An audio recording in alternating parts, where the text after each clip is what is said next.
All right, so welcome to a little discussion with Wolfbitn Jewell. His channel link is down in the description, so if anybody wants to go check that out, click on it. So yeah, let's get this started. Eric, or Wolfbitn, anything you want to say to the people in internet land? Well, how you doing? It's good to be here. Thank you for inviting me on. I realize that a lot of people have their idea of what a conspiracy theorist is, but I thought maybe I would give my point of view on this for a moment, and maybe it would let you know where I stand ahead of time. I look at things in a little bit of a different way because I have a little bit of a different background. I have a background that's actually connected with United States military intelligence. I was U.S. Army intelligence in Central America, stationed in Panama during the Reagan administration when we were actually overthrowing several little governments in the area for pretty nefarious reasons, to be honest with you. And that gave me my first glimpse into the fact that actual conspiracies do occur.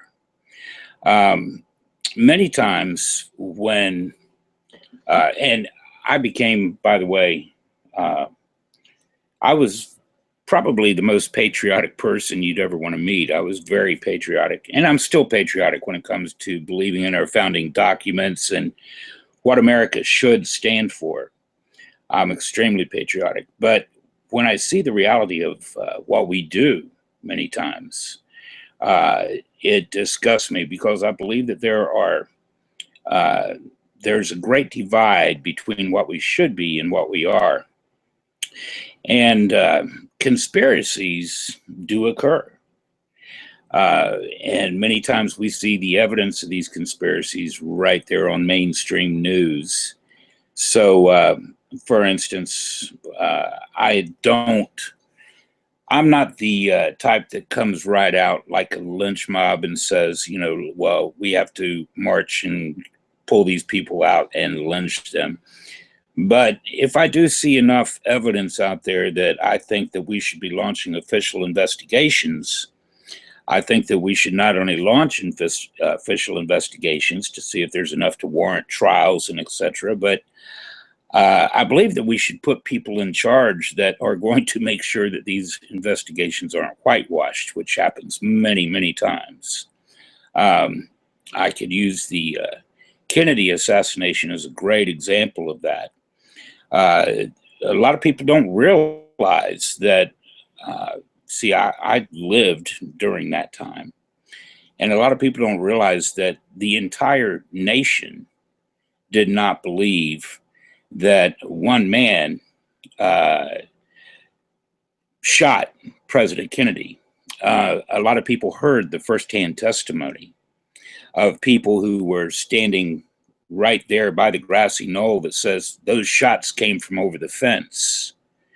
And a lot of people didn't see the crowds of people that were chasing a gunman on the other side of the fence there at the grassy knoll. But when they actually began what they call the Warren Commission, because of the fact that the nation just didn't buy Lee Harvey Oswald being the lone nut shooting Kennedy. And that's why they started the Warren Commission. The interesting thing is the people that sat on the Warren Commission were people that had something to gain. For instance, because of the Bay of Pigs and because of Operation Northwoods, where this is mainstream news. You can actually find Operation Northwoods, the declassified paper, where you see the signatures of the Joint Chiefs of Staff signing off on this. They actually suggested that to start a war with Cuba and get the American people behind it, we could shoot John Glenn out of space when his rocket takes off. We could hijack planes, crash them into prominent buildings in the United States and say the Cubans did it, and etc. The CIA also built a Cuban army and invaded Cuba with their own army. And when Kennedy wouldn't back them up and let that army be captured and killed, the CIA was very angry with him. So when Kennedy found out about all of this stuff, he actually fired the number one, number two man in the CIA, Richard Bissell and Alan Dulles. And he also fired his Joint Chief of Staff chairman, General Lemniker. So the funny thing is, and I don't think it's really funny, I think it's disgraceful, when they started the Warren Commission, they set Alan Dulles on that Warren Commission. And Alan Dulles hated Kennedy, was one of the very men that Kennedy had fired from the CIA. And he did a lot to guide the Warren Commission. They also left out a lot of testimony. They changed some of the testimony, and this is on record that they have actually done this. The witnesses themselves have testified this. So, you know, I do see that on occasion conspiracies occur. And I think it's rather naive when we take a position that we don't realize that power corrupts and absolute power corrupts absolutely. When we are so naive that we don't realize that there are people in power that will abuse that power and that will work for their own gain, I think that we really need to take a little bit of a reality check. And most of the time, people that holler conspiracy theory, many times just are not looking into the facts of the case, like the facts of the Kennedy assassination. I could give you a lot more facts on that. That's just like brushing over just a couple of little highlights. I could give you tons more highlights on that would show that, yes, it's rather obvious that something was wrong, and something was very wrong there. Now, exactly what was wrong, who knows, because some of that information is, the people that held that information is dead now. So no, I think that there are cases when we have valid points, and that these points really should be pursued if we really intend to bring about justice. And I think justice is something that most people in America want, most people in the world.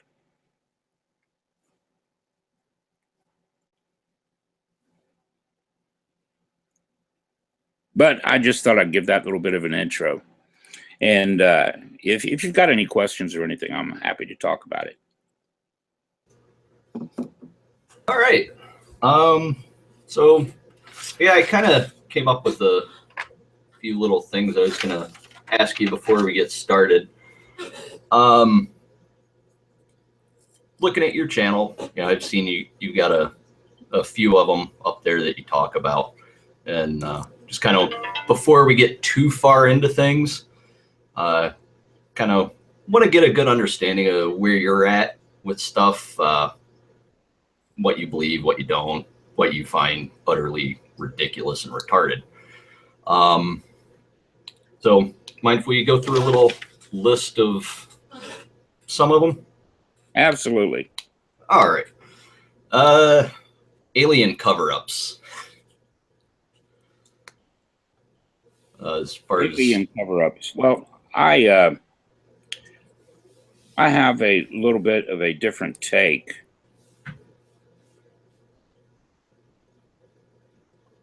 Oh, I think he just DC'd. We'll give him a few minutes.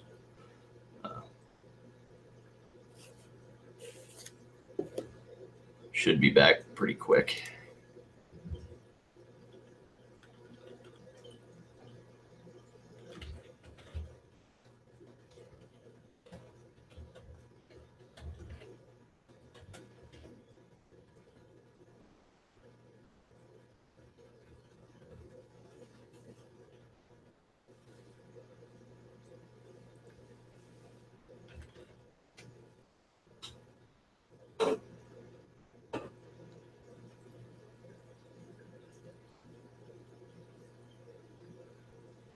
it's like the 11th on my list, Rob. Ooh. Do I have that one?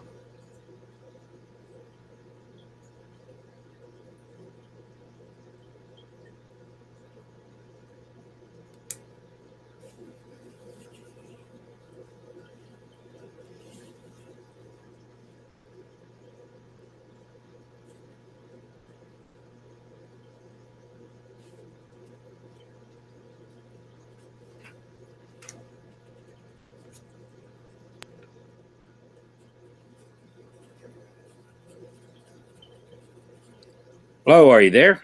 Yep, still here. Okay, I think I fell off. I don't know what happened there. Yeah, I figured your internet might have dropped off or computer glitch or something. Yeah, Give you a little time to come back. yeah, I'm back. But Right. yeah, I think you probably heard my answer. I'm not sure. Got about 2 words into it. Okay, yeah, I don't believe. I'm a little bit of a different type of a person. I don't believe actual aliens exist, but that's just me. All right. I do see some rather funny questions. Robert seems to have a couple of very funny questions. Is the moon a hologram? I don't know why people think that we're a bunch of nuts just because we believe that the world is not a perfect world and that sometimes you do have very evil people in power and sometimes they do conspire against their own people. I mean, that happens every day. We see it in the mainstream news every day. So, asking things like, is the moon a hologram, I think is rather ridiculous. Is fluoridated water a government conspiracy to steal our precious bodily fluids, he asks.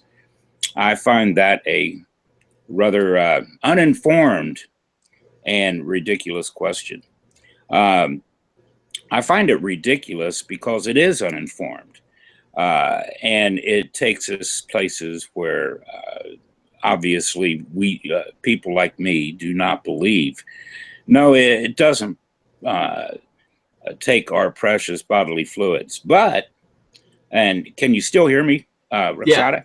Okay. Yep. The truth is, the Nazi Germans used fluoridated water in the ghettos for a reason. And fluoridated water, fluoride, the fluoride that they use, I could pull up a list of government warnings for you right now, and you could put it on the screen share if you wanted. But I could pull up a list of government warnings for this stuff that would just blow your mind. I guarantee you, the list of warnings is as long as you are tall. And fluoridated water is simply not healthy for people. It's not good, and it doesn't do the things that they say that it does. People still get cavities and etc., and they drink water every day, all day long. So, I think questions like that are just pretty ridiculous. I do believe that there are some things that people should take an honest look at. We mentioned the Kennedy conspiracy a little bit ago. There had to be an actual conspiracy if Oswald was not a lone shooter. And we have a lot of other things like the WikiLeaks releases from last October, September, October, and the beginning of November. WikiLeaks released a number of the Clinton Podesta emails and emails from the DNC.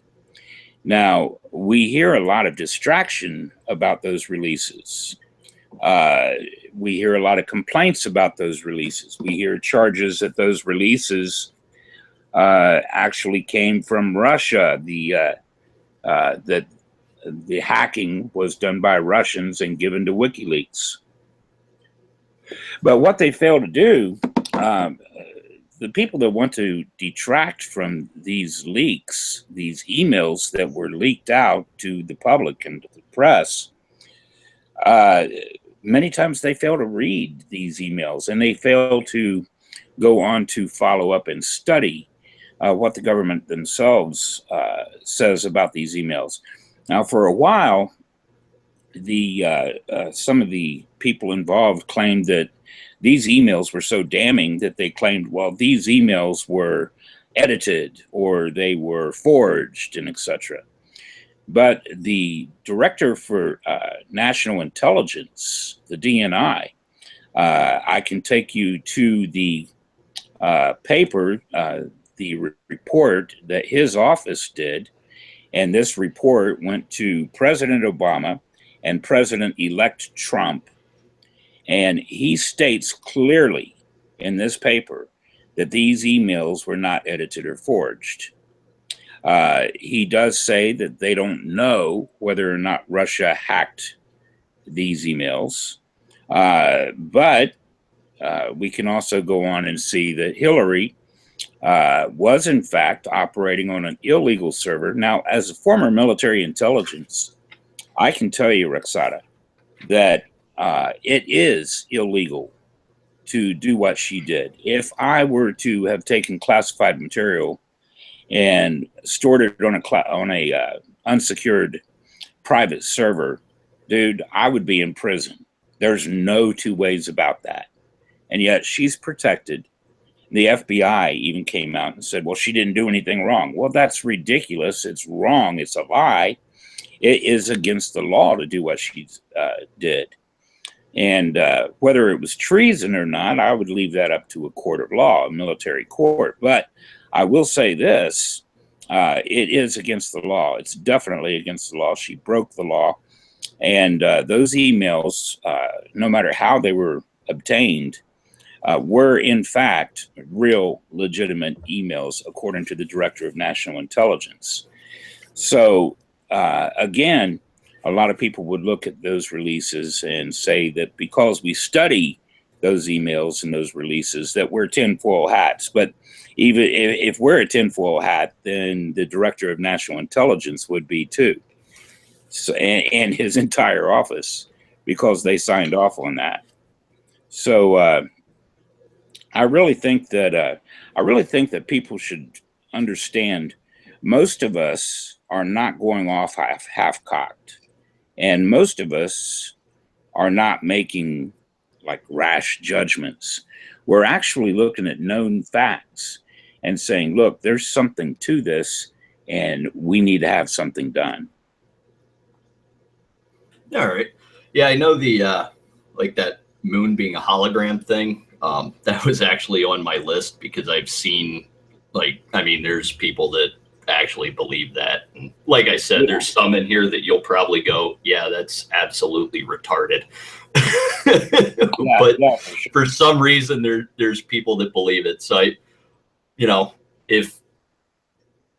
just to get a understanding of where you're at, if you're like, okay, that's complete lunacy.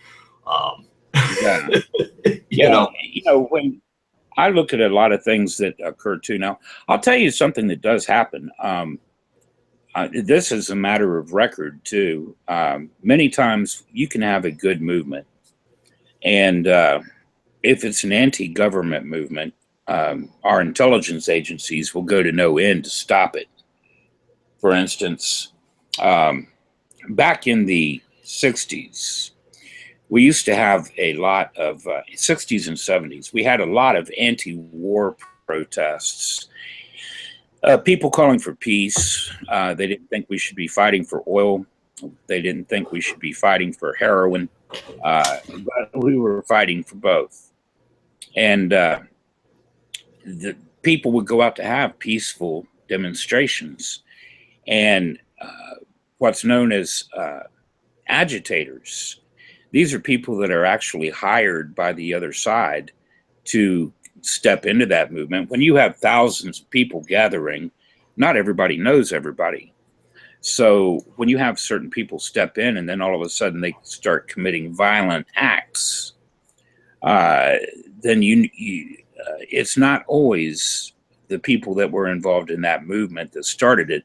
Sometimes these are people that are actually hired to step into that demonstration or march or whatever it may be to start violent acts to discredit it. So that does occur. And when we had a lot of the peaceful marches with Martin Luther King, Dr. Martin Luther King, for instance, Martin Luther King was very strong in his insistence that people act non-violently. And he wouldn't put up with any sort of violence. He wouldn't allow it in his demonstrations or his marches. And I think that's one thing that made him such a dangerous man. He didn't just march for equal rights. He also marched against the Vietnam War and other atrocities that we were carrying out. Something else that I find kind of interesting. Yeah, the United he States did it right. He didn't allow people to beat up garbage cans. Exactly. I mean, what's the point in doing something like that? You know, all you're doing, whether it's somebody that's trying to discredit your movement or whether it's just radical people within your movement, and it could be either at times, it's usually the former, but whichever the case may be, that sort of action doesn't draw any sort of attention to you at all, except the sort of attention you really don't want. If you want to bring legitimacy to a cause, you have to act with reason. You have to be able to give reason why you're right. And, you have to persuade the nation, persuade people that you're standing on the right side of a particular issue. And that sort of action just makes you look ridiculous. So, there's right ways and wrong ways to do it. But even sometimes when you're trying to do it the right way, it's easy to infiltrate a large movement and try to discredit it. And it takes a strong figure like Martin Luther King to keep a movement legitimate, to keep it from turning violent at times.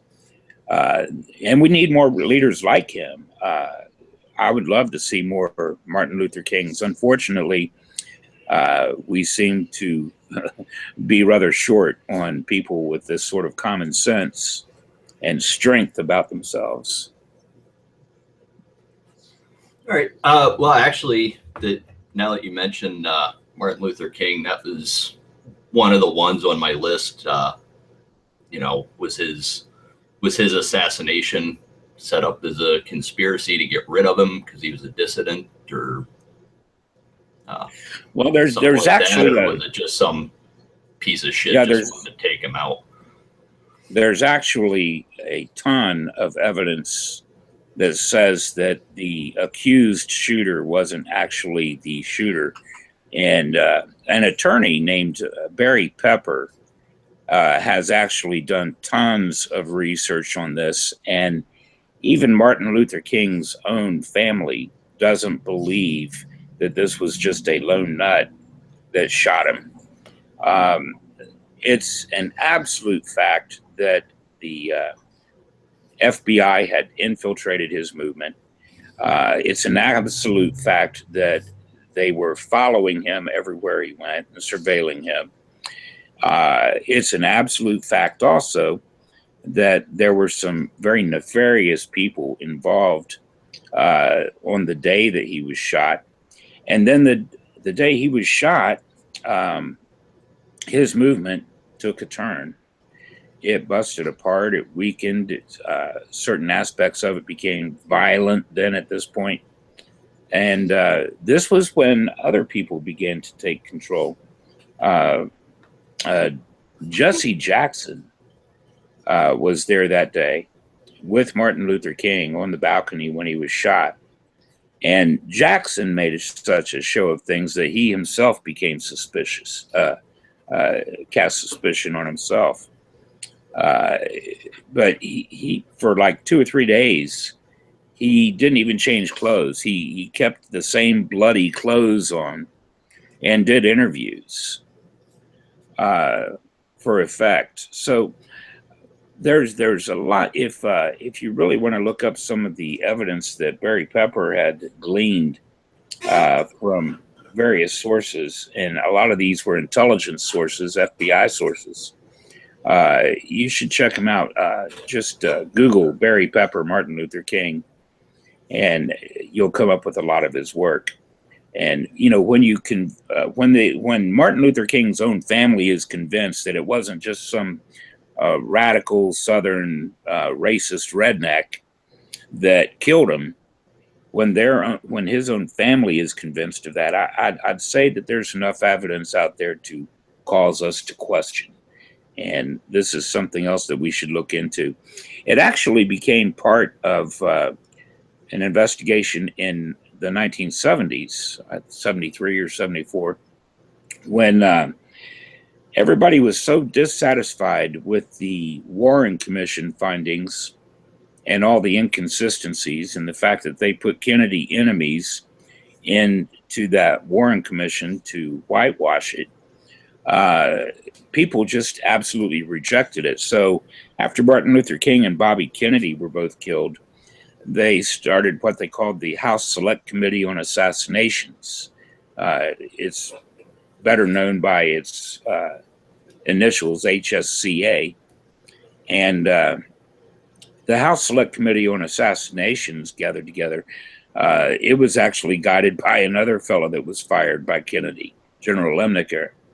And these, they came up with some interesting findings. I don't think it was quite as corrupt as the Warren Commission. It seems like they did come out with a little bit more truth, but yet still they whitewashed everything. They did end up saying that they didn't believe Oswald was the lone shooter in the Kennedy assassination because they studied all three assassinations that year. And so even though they come up with a different result from the Warren Commission, they still basically whitewashed all three assassinations. It does look like there's valid evidence to say that there were conspiracies involved in all three murders, and all three conspiracies were tied in with the government, our intelligence agencies. So even Eisenhower, when he was stepping down as president and Kennedy was stepping up as president, he gave one of the very first televised presidential speeches. And Eisenhower said that we need to, of course, I'm paraphrasing, but he says we need to be very, very careful not to give undue power, whether it's sought or unsought, to this new entity that has risen up around us called the military-industrial complex. So when we look at the military-industrial complex and what he was actually talking about, the military-industrial complex revolves around several things. You have to have the intelligence agencies involved, which would many times include the Joint Chiefs of Staff, and of course the CIA, the FBI, NSA, etc. And then you have military industry, people that actually profit from war. But then you have to have bankers involved in this because they have to finance all of this. And you have to have the media involved so that you can control the flow of information. So something interesting that a lot of people may not be aware of, if you can do Google searches on this, the intelligence agencies have actually pretty much controlled our media very tightly since the 1940s. We've had operations where they actually pay anchormen, newspapermen, etc., across the country just to read scripts, basically. And this is something that really happens. It's on record. It's declassified what was once classified information. We also have today just a couple of years ago. Many people may not realize this, but President Barack Obama made it official through legislation that it is now legal for news agencies to propagandize the American people.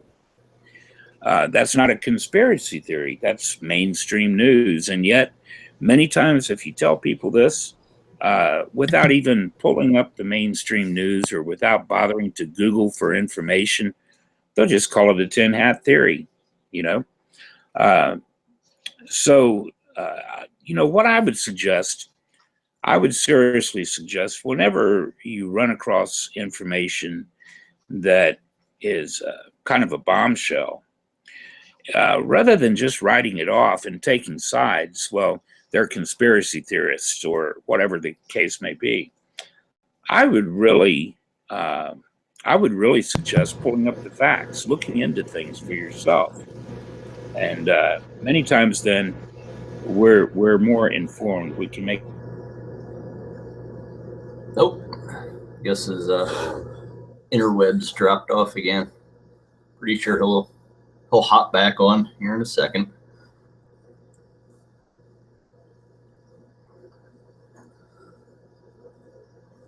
Well, yeah, I got quite a list. Hopefully we can get through it in time before one of us has to go.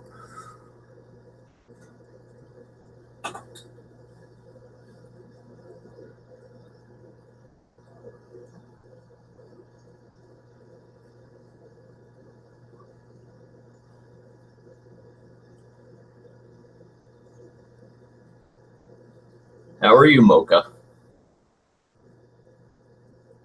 See you lurking in the chat.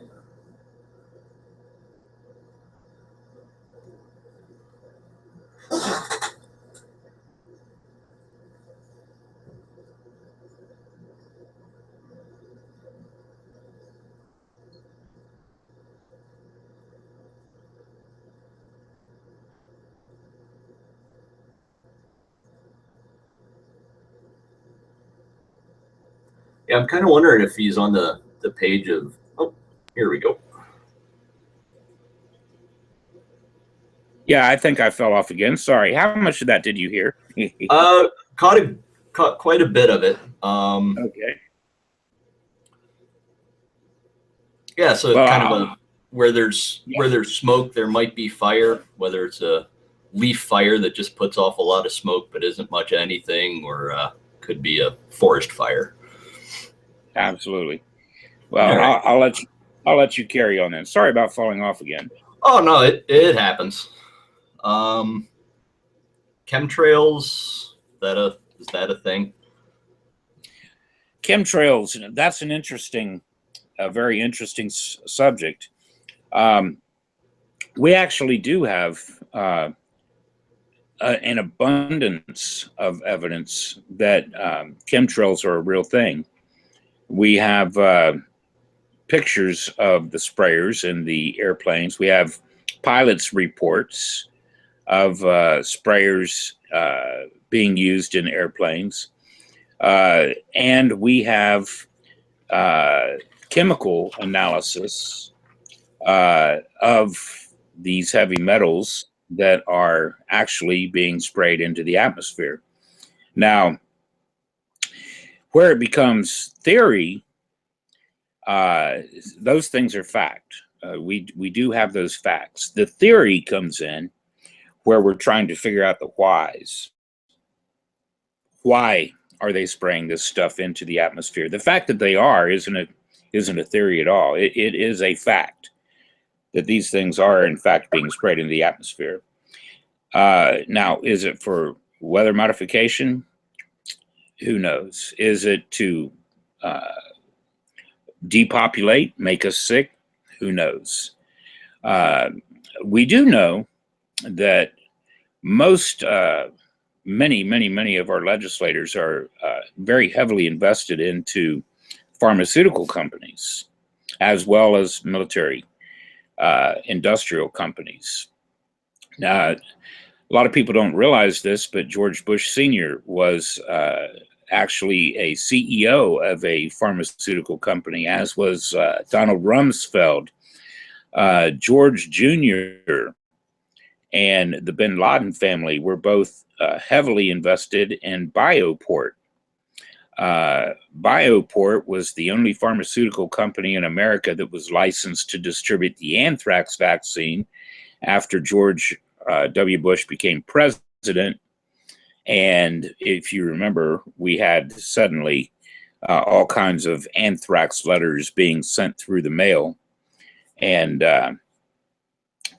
Bioport made a killing because of those anthrax letters that were sent through the mail. And Bush and bin Laden families have been in business together since 1979 that I've been able to actually document. I find that a very interesting thing. But yeah, the chemtrails, the fact that something is being sprayed into the atmosphere, that these contain heavy metals like barium and etc., aluminum, and other things, that much is fact. We do know that for fact. The facts are out there. Anybody can glean that through the news. Like I said, where we come up with the theories is, what are these things being done for? That's what we need to figure out. And it would be smart to figure out. It doesn't have a good, healthy effect on the human body at all. And it is possible. If people think that we don't have the ability to modify the weather, let me give you a little bit of a tip. Weather, according to Nikola Tesla, if anybody's familiar with Tesla, I've studied his life. I've read his books, his biography, the biography that he himself wrote. I've studied his work, and I do know that he believed it was possible to modify the weather, and that some of his experiments seemed to have been successful. I do know also that Westinghouse forced him into a financial problem and bought up all of his patents, and then those patents just suddenly just disappeared. The intelligence agencies, when Tesla died, they took all of his work and buried it. They just buried it. And for instance, they try to tell us we don't have any free energy. There's no such thing as free energy. I'm sure you've heard of that. And people have probably heard a lot of things, calling people who believe that there is such a thing as free energy, tinfoil hats. But I can tell you firsthand, because I've done this myself. If you take a two-phase motor, induction motor, and you reverse it, you have free energy. And by this I mean, have you ever considered the way a two-phase motor works? Have you ever considered what makes it run? I really don't know anything about a two-phase motor. I'm not very mechanically inclined. Okay, well, if you have an induction motor, Tesla is the one that invented the induction motor, which most all of your household appliances run on an induction motor. The way they work, if you were to look at a schematic, you would see, or take one apart, you would see that you have the electrical cord. The electrical cord runs up to what they call a set of brushes. The brushes rub up against a stasis,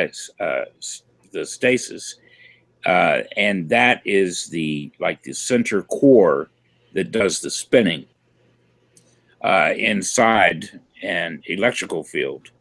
And then around the axis of the induction motor, you've got copper windings around steel cores. Those become electromagnets when you plug the power in. A motor doesn't run because it has gears or gadgets or anything like that.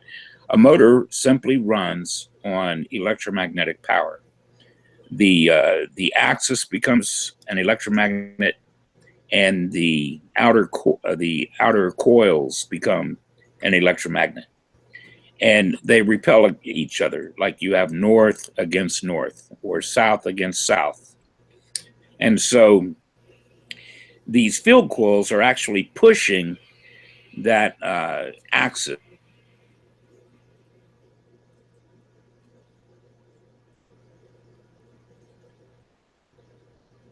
Oh, I think we might have froze up again. When I was trying to figure out some of Tesla's technology, I realized that what he was doing basically to create a motor was just creating electromagnets. So I asked myself, well, what would happen if you replaced an electromagnet with a real magnet? What would be the difference? What would keep it from running? And so I took a dustbuster. I took a dustbuster apart, and I took the motor apart, and all I did was pull out the field coils, the coils around on the outside edge of the motor. And I replaced them with permanent neodymium magnets, very, very strong magnets. And when I put it back together, the thing began to run by itself.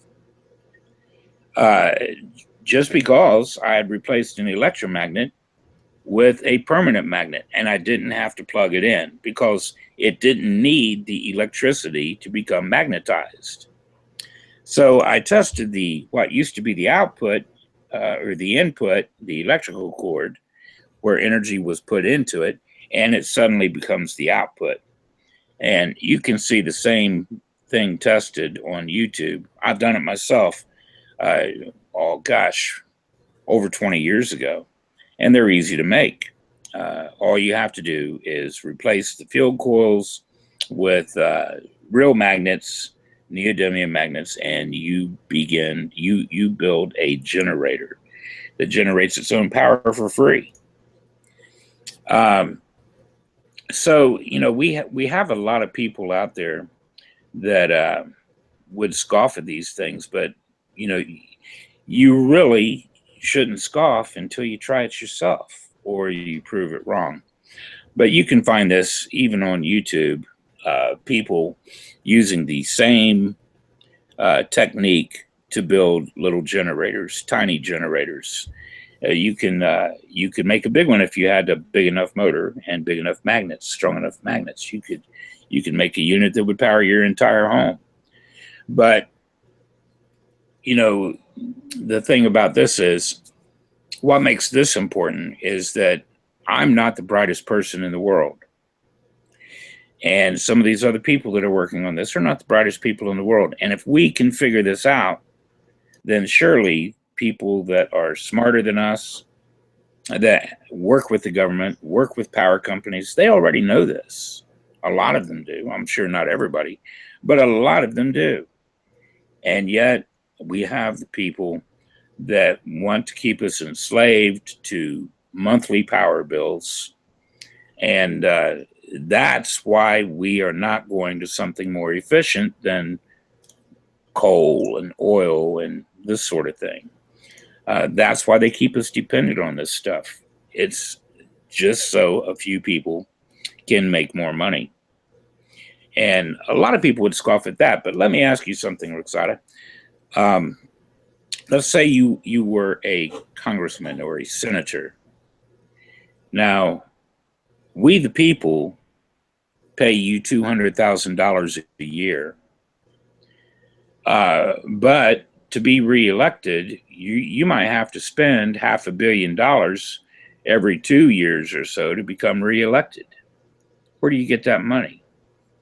Oh yeah, I won't disagree that there's bribery within the government. I mean, we know that. Absolutely. But and who knows where it's all coming from and going and all that, especially with the whole super PAC thing. But I I wouldn't necessarily fall into the, it's a kind of a conspiracy type of thing. I look at it as more of business going, hey, I'll donate to you if you pass whatever bill with something that'll benefit me in it. That type of thing. I mean, we see it with, the banks and oil companies and things like that, not paying taxes. So what are your thoughts on vaccines? Do you think that there's any legitimacy to, vaccines being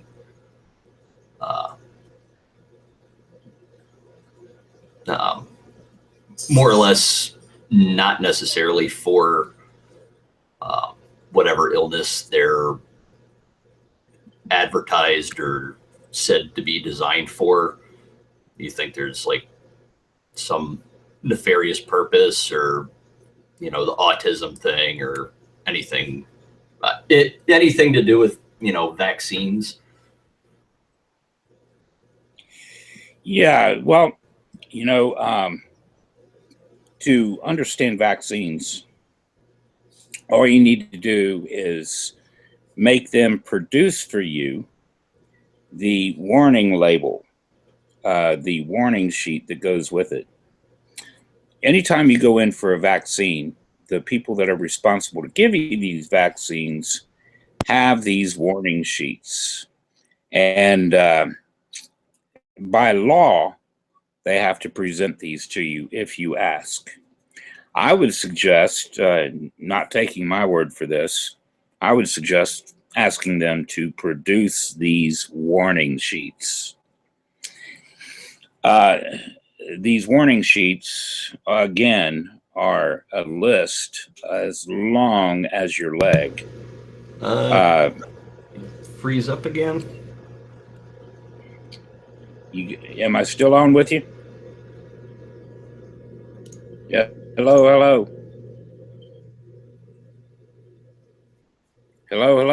We can't hear you. Okay, I'll come right back in. I can see it talking, but I'm not hearing anything. Okay, let me drop out and come right back in.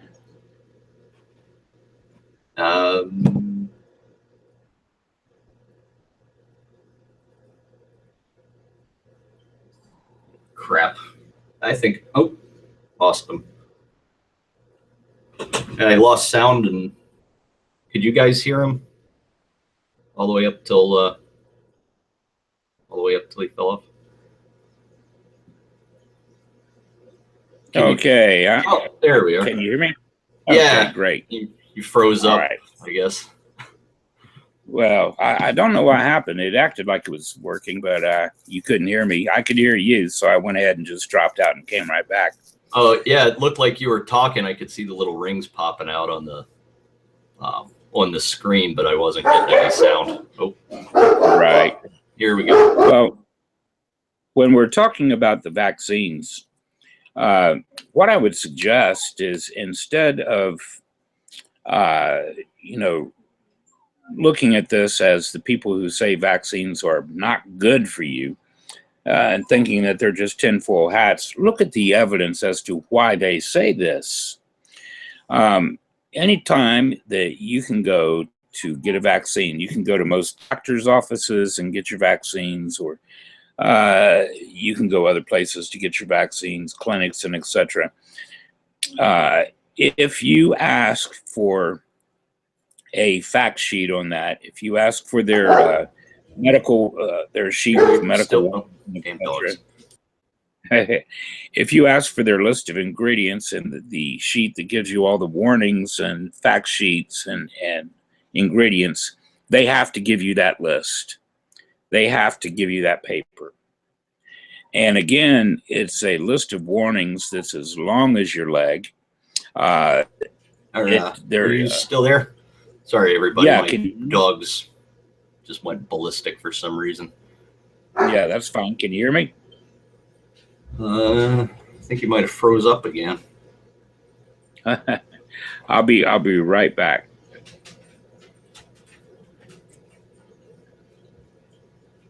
Let's see. Okay, he dropped out. Should be popping back up here momentarily.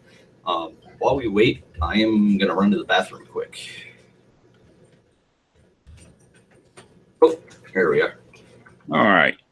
Yeah, a lot of people aren't aware that these vaccines, nearly all of them, even contain mercury. Uh, and a lot of the shots that you're told to give your children contain mercury and other heavy metals that are bad for the human body. Now, you know, mercury is a poison. Mercury being a poison, it doesn't take a lot of mercury to break down your immune system and cause people to become sickly. A lot of these vaccinations do contain mercury. And you don't have to take my word for it. Anywhere you go to get a vaccine, by law, if you ask for a fact sheet, if you ask for them to give you the list of ingredients, the fact sheet, etc., the warnings, they have to deliver that into your hands so you can read it for yourself. There's a list of warnings as long as your leg. It contains mercury, it contains other heavy metals that are just unhealthy for you. Why do they put mercury in these things, knowing what it does to you? I can't explain why, but I can explain. I can tell you the fact is that even though they have claimed to, you'll go to a pharmacy, for instance, and you'll ask for a particular vaccine and fact sheet on it. You can ask them certain questions. They don't want to give that to you. But when you demand to have it, when you demand and you don't let up, you don't let them get by on that with you. You can ask them, does it contain mercury? They're going to tell you no. But when you demand that paper and they give it to you, and you can even look these things up online and get the fact sheet for them, you'll see they do contain, many of them contain mercury. Not saying they all do, but many of them do. So, yeah, there is something wrong with all of this. And maybe it is what is helping people to become dumbed down, along with the other things that we have floating around in our air and water. I got to say this. Do you know what was the concept behind the No Child Left Behind Act?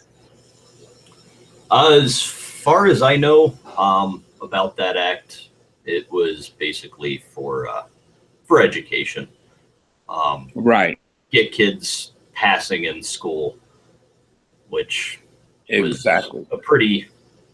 They executed it pretty poorly, but Yeah, the you would think that a program for education named No Child Left Behind that becomes official agenda for the United States government nationwide, you would think that this would hope to raise the scholastic scores of all children, the people that were having problems, uh, build programs that help bring them up to par.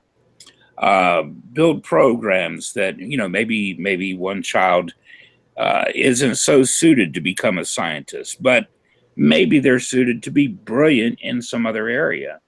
You know, finding that child's talent and helping them to develop that talent. You would think that a program that's nationwide called No Child Left Behind would do things like this. But no, the idea was to bring the standard of education down and to lower the expectations for everybody involved, to lower the quality of the curriculum so that you're not turning out more smarter students, you're turning out more less educated students. That's the whole idea behind No Child Left Behind. I find that reprehensible. Uh, and these people are smart enough to know what they're doing. We can't be dumbing our children down. We're turning out people in many cases that cry during elections now and need a cry room and pizza and hot cocoa, you know? I mean, it's ridiculous. We're not strengthening our children and we're not educating them the way they should be. We're not turning out the brilliant scientists. We are way down on the educational charts. Saudi Arabia is turning out children more brilliant than ours. Many nations, we're way down there on the scale now. So I think there is something to be said that for some reason, everything that the government tends to do tends to dumb down their population. From the No Child Left Behind Act to making it, legislating a law saying that the media can propagandize the American people. So, when you look at all of these facts together, I think that you have to walk away with asking, what's really going on? And that's where the theories come in. We don't know what's really going on. We just know what they're really doing and what the effects of these things are. So I think, first of all, we should demand a better education for our kids instead of lowering the SATs and instead of lowering the expectations and the quality of education for our kids. Let's raise it back up to what it once was. We were the number one educated people in the world at one time. We were number one in education. I definitely agree. We need to bring our educational standards up instead of just passing people because they're there. Yes. Or not even there because they're enrolled. I agree. And if we had programs that would help develop the children who were a bit slower, and being slow, I got to say this: being slow is not a bad thing.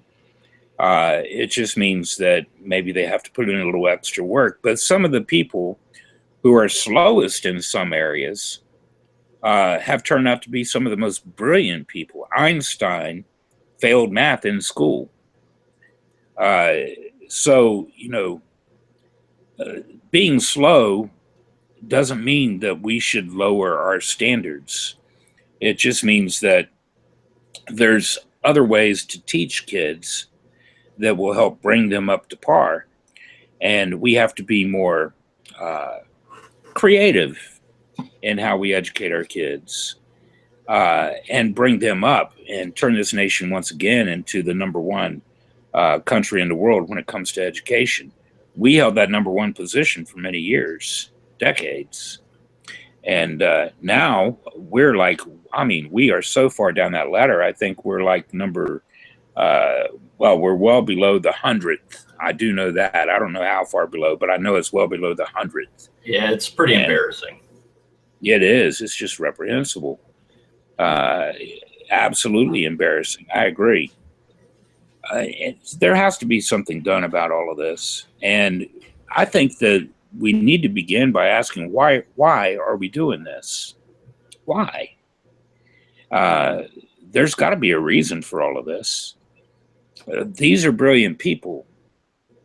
These are people that are smart enough to lie to us every year, year after year after year, and still get elected.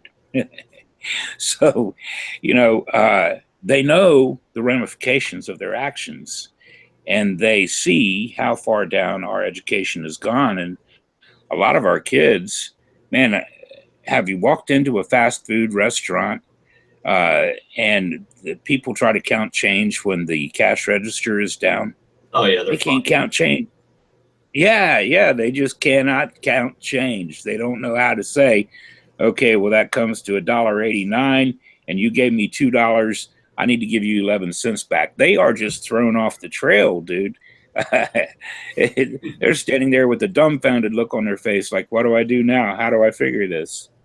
Uh, so, you know, I think that there's things that we could do, uh, but it has to begin with recognizing the problem and recognizing that these people apparently are doing this on purpose, our legislators.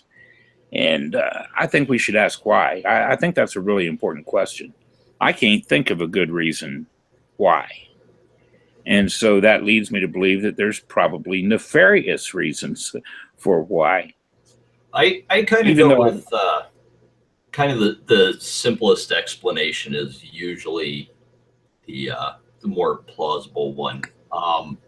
You know, something like the No Child Left Behind. I could see that as more of a, you know, parents are bitching, everybody's in an uproar. So how do we get these kids to start passing, while at the same time, of course, nobody wants to spend money on education. I mean, we've been seeing that for years. Um, how do we get kids to pass without spending more money, because nobody wants to pay taxes and things like that? So they come up with something like No Child Left Behind, where it just lowers the standards there. Everybody passes, taxes aren't increased, money is not spent. You're good to go. Shut up, quit whining. well, you know, I might be able to go along with something like that if it weren't for a couple of facts.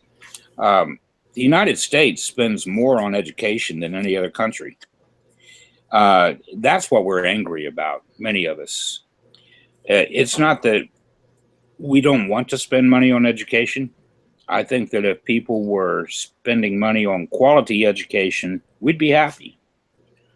Uh, but we're spending more money than any other nation in the world on education and turning out some of the dumbest students in the world when it comes to education.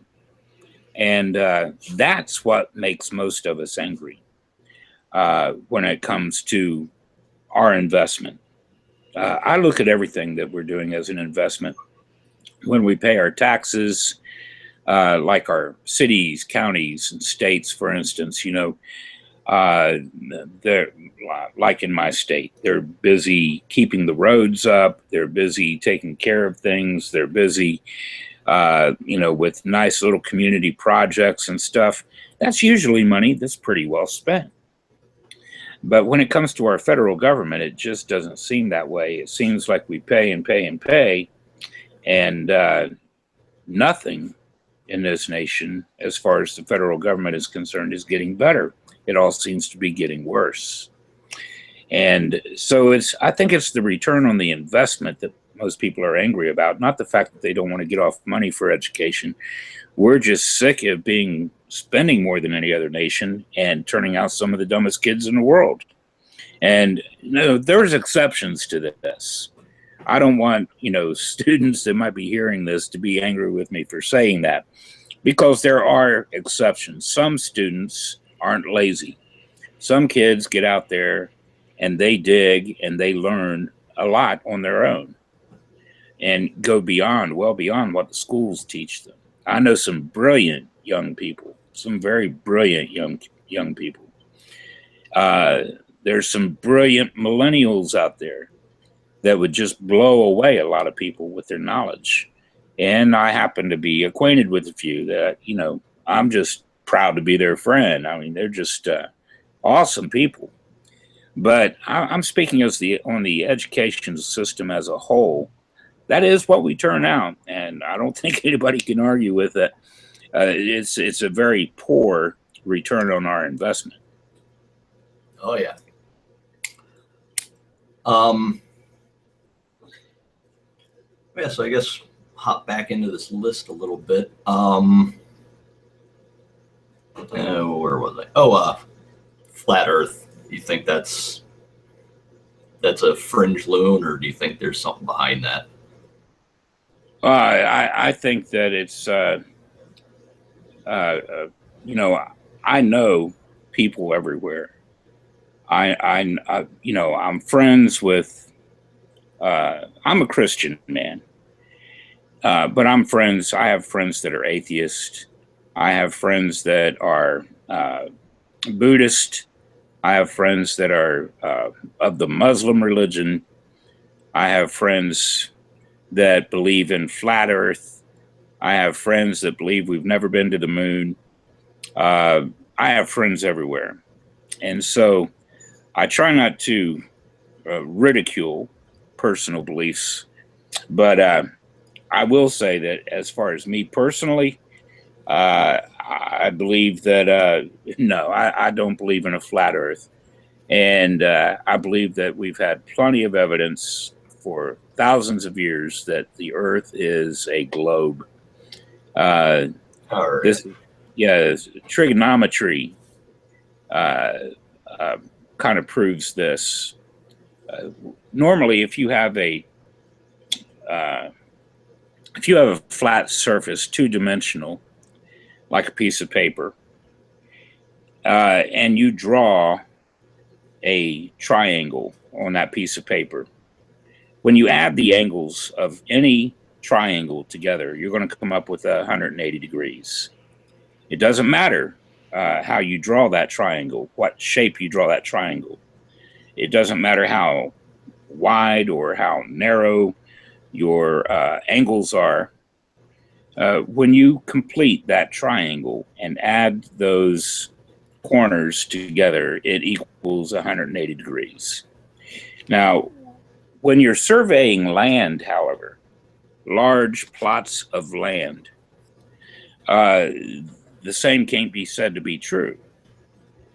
When you're surveying large plots of land, if you're surveying a triangular plot of land, many times you will end up with something greater than 180 degrees with a perfect triangle. So the reason this is so that on a two-dimensional, you have 180 degrees when you add all three angles together. But however, if you're measuring triangles on a globe, you come up with something greater than 180 degrees when you add them together. It's because of the curvature of the Earth. So mathematically speaking, math teaches us that the Earth is not flat. And the Greeks also noted the circular shape of the Earth on during an eclipse. And we can look at the other heavenly bodies, and we don't see flat heavenly bodies, but we observe round, globular heavenly bodies. So yeah, I think that it's there's a lot of people that I know have gotten caught up in that, believing it, and they can come up with some pretty interesting arguments. But I just don't think that they're thinking through all the facts. All right. Um, let's see. Things like the Mandela effect. Do you think that's just poor? Human memory is not 100% accurate, or is there something to some of the different ideas behind it? I find the Mandela effect, the idea behind the Mandela effect, very interesting. It's an interesting phenomenon. It's interesting for a number of reasons because, number one, you're absolutely right that the human memory is not perfect, whether it's individual or collective. The human memory is not perfect. And yet, the Mandela effect, the people that propose the Mandela effect do have some pretty persuasive arguments. I personally, I'm kind of a middle of the road person there that remains uncommitted either way, and I'll tell you why in a moment. But just one interesting point. I mean, I've seen some people put together some work on this with some, dozens of extremely interesting points. But just one interesting point that sticks out in my head was I was a big Star Wars fan when the first movie came out, and the The prequels were crap. Yeah, I agree. But when Darth Vader is standing there, I distinctly remember, Luke, I am your father. And I've seen James Earl Jones crack on his own character and repeat that line doing talk shows and etc. And he repeats, Luke, I am your father. And yet, when you look at the movie today, it doesn't say, Luke, I am your father, you know? So, like I said, there's some very interesting points. Now, I will say this. I do see some possibility, and I think a lot of the points that are brought out about the Mandela effect are overblown. I think some of them are a little bit ridiculous, but I think some of them actually have some merit. And but I remain uncommitted either way. And the reason that I leave something open to where I won't commit and say I don't believe in the Mandela effect, the reason that I do leave something open is because, quite honestly, when you're messing with quantum physics, you're opening the door to a number of things that we don't know what to expect. The idea behind quantum physics includes the idea of multiverses. And I've studied Dr. Alan Guth, who came up with the theory of eternal inflation that he added to the Big Bang, and they incorporated string theory, which incorporates quantum theory, to the entire idea of the universe. And when you think of multiverses, they're not just talking about 2 or 3 alternate universes. They're talking about the idea that we have an infinite number of universes where everything is absolutely possible.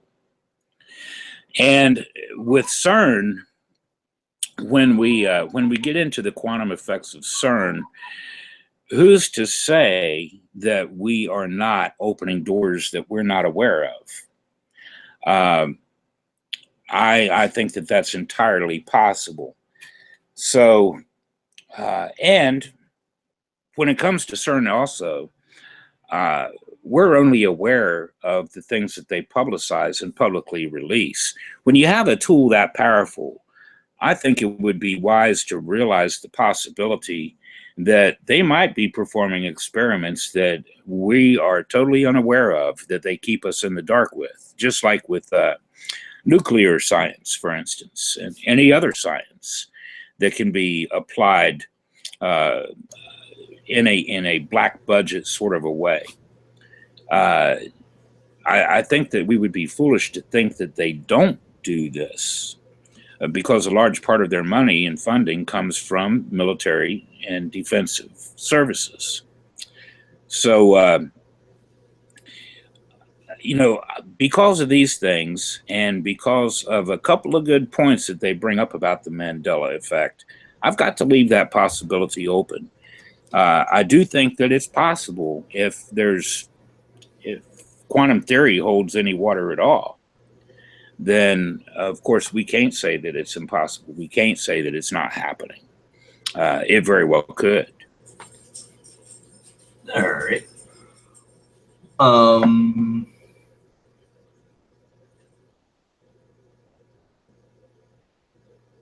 Where are we? Okay, there it is.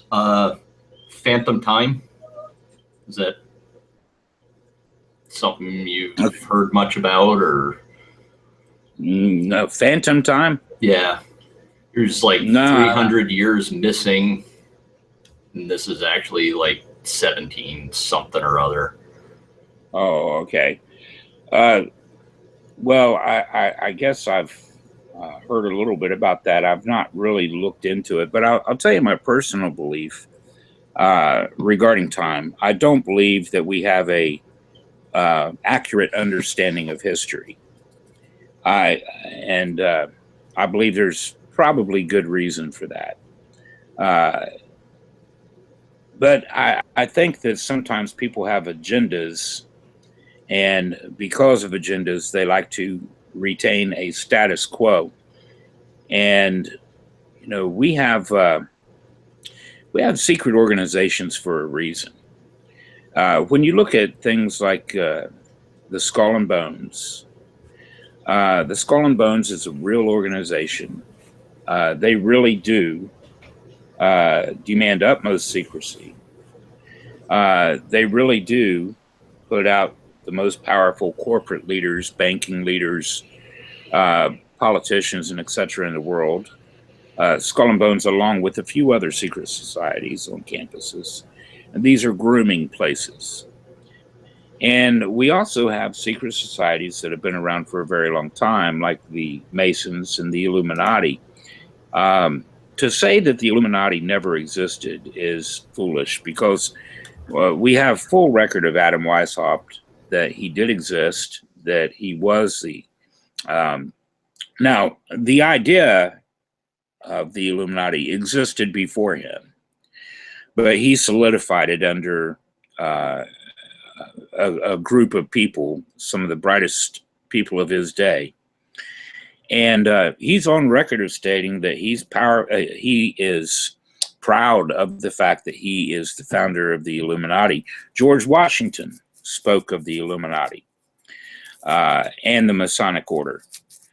So we know, in fact, that these societies existed, and that they were societies that held a lot of what was considered secret knowledge in a time that conflicted with the Catholic Church, for instance.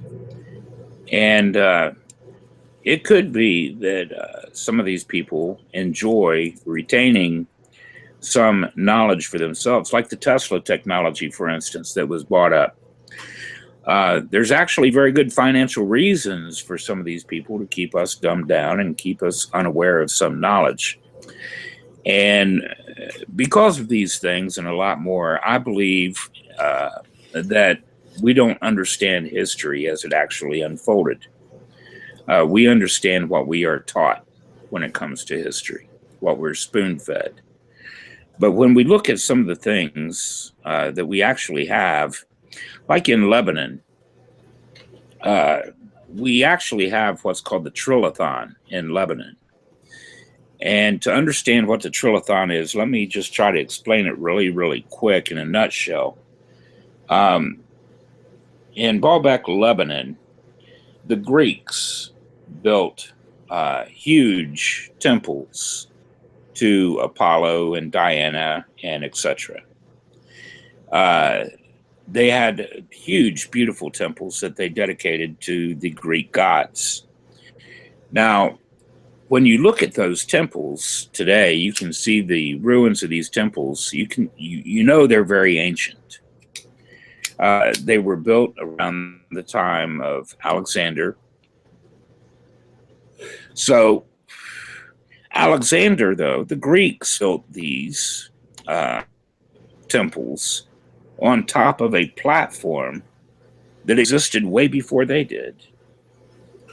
And this platform consists of huge, giant not boulders, but cut blocks of rock that are like 1,200 tons each. And they were quarried, they were moved, they were lifted up, sometimes 50, 60 feet in the air or more, and put into place. Like perfect building blocks that didn't need mortar. They were so perfectly placed. You can't fit a piece of paper or a razor blade between them.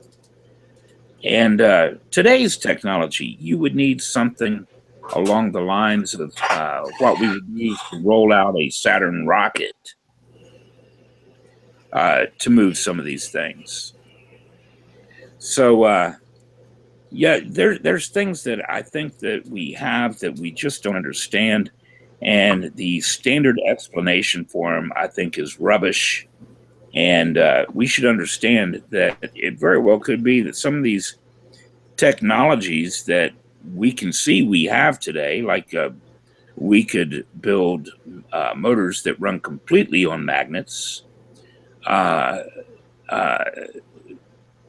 we have that some of these technologies might have existed before and been used by civilizations before us that we don't remember.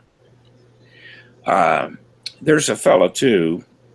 Oh gosh, what was his name? Edward Lead Scanlon. Leedskanlin. Edward Lead Scanlon. Everybody should look him up. He's a very interesting figure. He actually lived during the time and was from the same place Tesla was. And he immigrated to the United States too. When he came over, he had a fiance that he wanted to bring over to the United States, and he was desperately in love with this girl, and he wanted to build something beautiful for her. And this man built what's known as the Coral Castle. And you can Google this. It's the Coral Castle built by Edward Lead Scanlon by himself. And he didn't just quarry these 10 and 20 and 30 ton blocks of coral by himself. He also moved them by himself without any mechanical gear. He also built the Coral Castle, lifting these things up, placing them perfectly.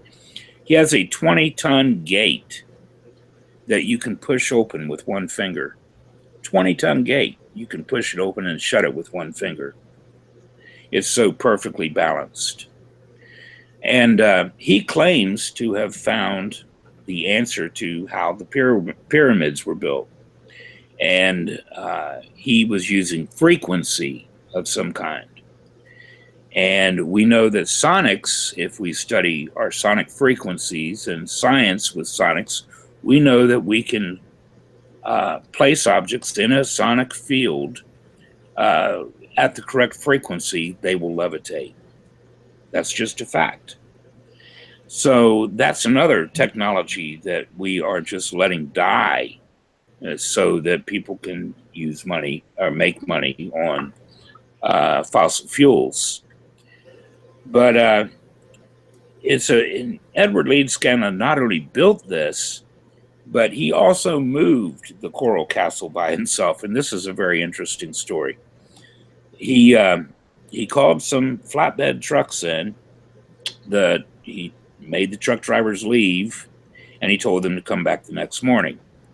Next morning, he had completely disassembled this huge complex called the Coral Castle and had it loaded on the flatbed trucks all by himself without using equipment. And they moved it. Once they moved it to the new location, he had them leave again, and he unloaded it and reconstructed it in a night by himself using this technology. So I think that we can safely say that there's a lot of things that we just don't understand. There's a lot of technology being suppressed, and it's a pretty safe bet that when we look at some of these ancient structures, some of this technology may have, in fact, been used in the ancient past and in civilizations that we don't even remember, like the civilization that existed in Baalbek, Lebanon, before the Greeks built their temple, way before they built their temple. We don't even remember that civilization. The only evidence we have of that civilization is the platform called the Trilithon that they actually built. All right, so kind of a suppressed technology type of thing. Yes, I definitely believe we have tons of evidence for suppressed technology. All right. Yeah, actually, you answered one of my other ones in that. I was going to ask you about secret societies, but you hit that. I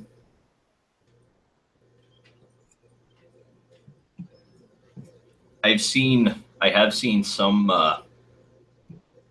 a few conspiracy theories out there about Stargates.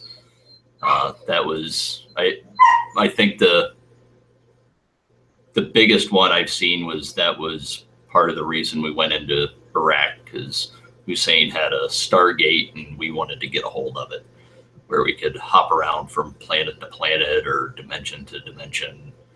Seen all sorts of ideas about that. Any thoughts or?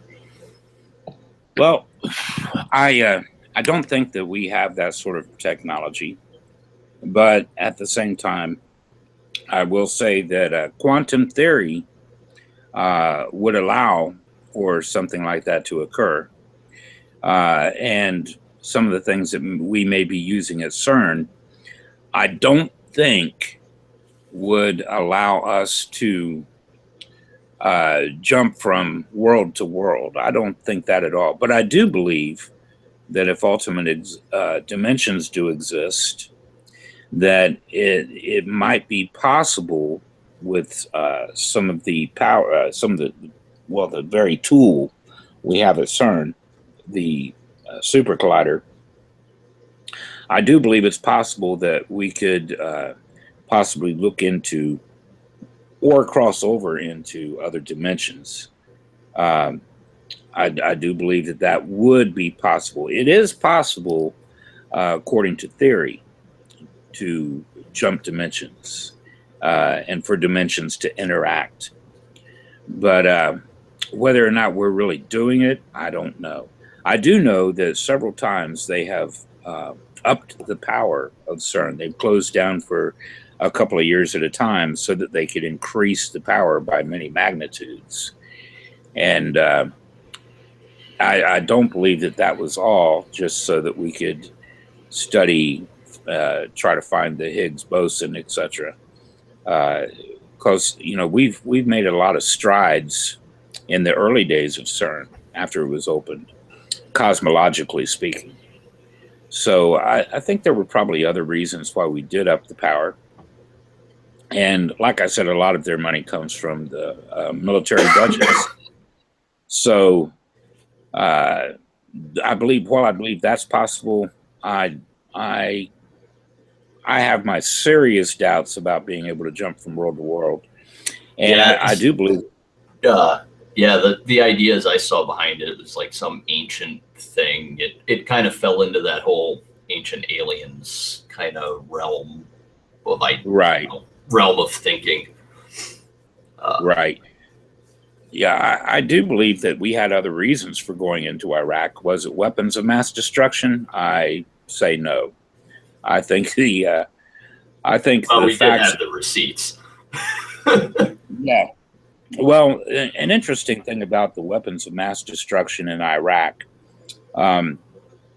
when I was in military intelligence, I was in military intelligence during the days of the Reagan administration. And it was during those days that Rumsfeld, Cheney, and that group of neoconservatives actually gave Saddam Hussein weapons of mass destruction, much of which was used in his war with Iran. And of course, that was, or excuse me, yeah, but also they had a civil war. They had a couple of civil wars, actually. One of the wars that they had was after we invaded Iraq the first time under Daddy Bush. A lot of the weapons of mass destruction were used there. And from what we've been able to see, just taking a clear look at the facts, they had used nearly everything that we had given to them. And we did, in fact, give it to them.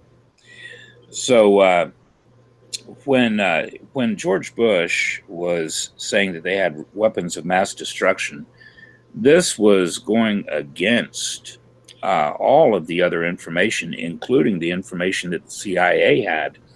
George Bush actually is on record asking the CIA to tweak that information to make it sound as damning as possible. Colin Powell when he famously spoke before the United Nations, did not want to speak before the United Nations and give that information because it was something he didn't even believe in. And he resigned the State Department shortly after giving that address to the United Nations. It was kind of something that he was forced into doing, though. And when we went to war with Iraq, of course, we know that the United States was embarrassed by not finding these weapons of mass destruction that we claimed were there. And George Bush even made fun of this famously during a correspondence dinner when he was saying, oh, well, where are those weapons of mass destruction? And he looked under his papers and he says, they're not here. And he looked over in a corner of the room and he says, they're not there either. And of course, the room laughed it up, broke up with laughter. And considering the millions of people that have died over this, United States service people, Iraqi civilians, women and children, and the complete destabilization of the entire nation, I'm very saddened over it. I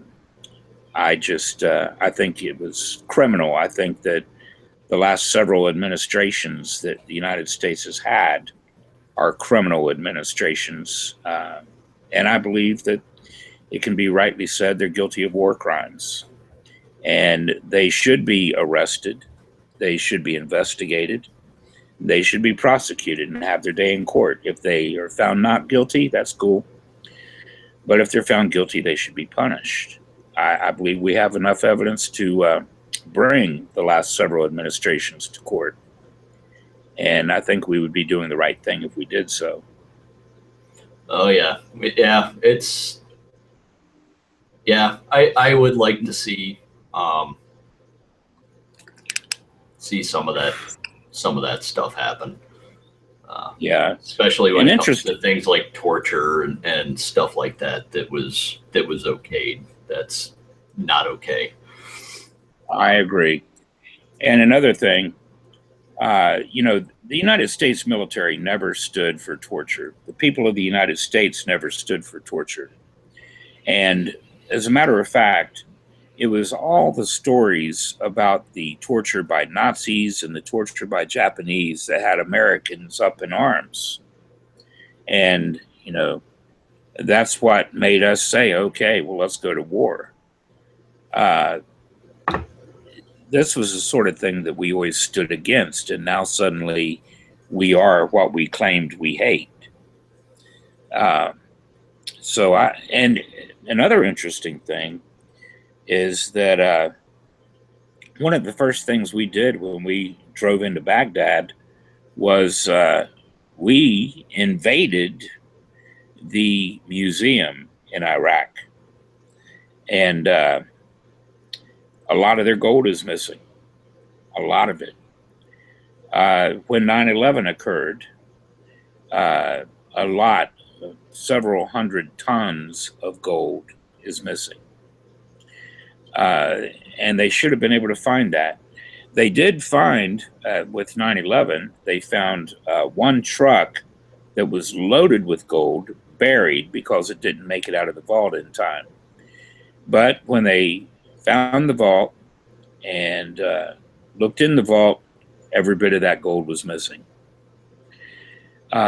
Several hundred tons. And this was gold that was owned by COMEX and our allies.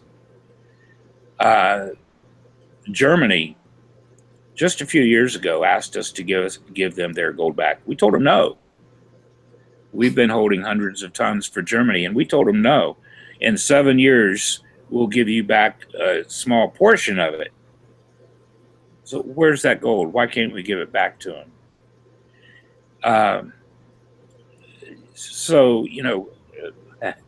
I think that there's reasons why we go to war other than what we specify.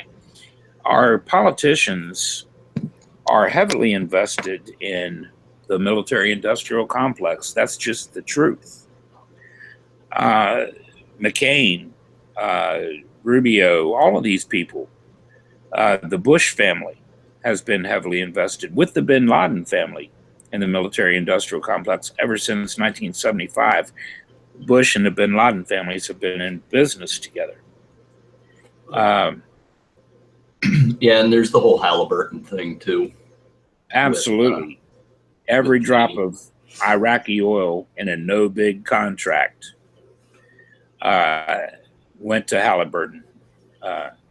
And that's just disgraceful. Another interesting thing, a lot of people don't realize, they ask, well, Afghanistan doesn't have oil. Why did we go to Afghanistan? Interesting thing about Afghanistan, there were two things that were going on when we invaded them. Bin Laden wasn't there. So bin Laden wasn't there, and he wasn't in Iraq. So why did we invade Afghanistan? Well, Conoco was trying to put a pipeline through there. And a few years before, the Afghan people elected the Taliban as their leadership to take control of the country. The Taliban had promised them two things. They would not allow the Conoco oil pipeline to come through Afghanistan, number one. And they promised to shut down all the cartels that were growing poppy and processing heroin, because they were as large and violent cartels enslaving the people as we see in Mexico right now. Some of these Mexican cartels that are dealing in drugs. And they were abusing the people. There was death everywhere. People were being slaughtered. And the people didn't want the drugs. So they elected the Taliban, and the Taliban closed down the poppy fields. I mean, literally closed them down, started giving them back their economy and their agriculture and etc. And they wouldn't let Conoco come through with their pipeline. So as soon as we take the Taliban out in Afghanistan, well, you can look now, and that Conoco pipeline runs right through there. And you can look right now. I can pull up pictures of our United States soldiers guarding the poppy fields. And our excuse for guarding the poppy fields, well, these poor people have no other way to make their money. When it's the cartels again making the money.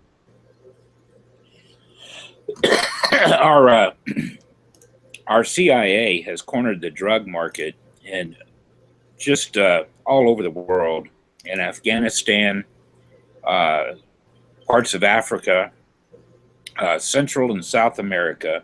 That's why we were overthrowing all these little nations in the 70s and 80s, was specifically to control their drug market, because that's where the CIA, quite honestly, makes the bulk of its money.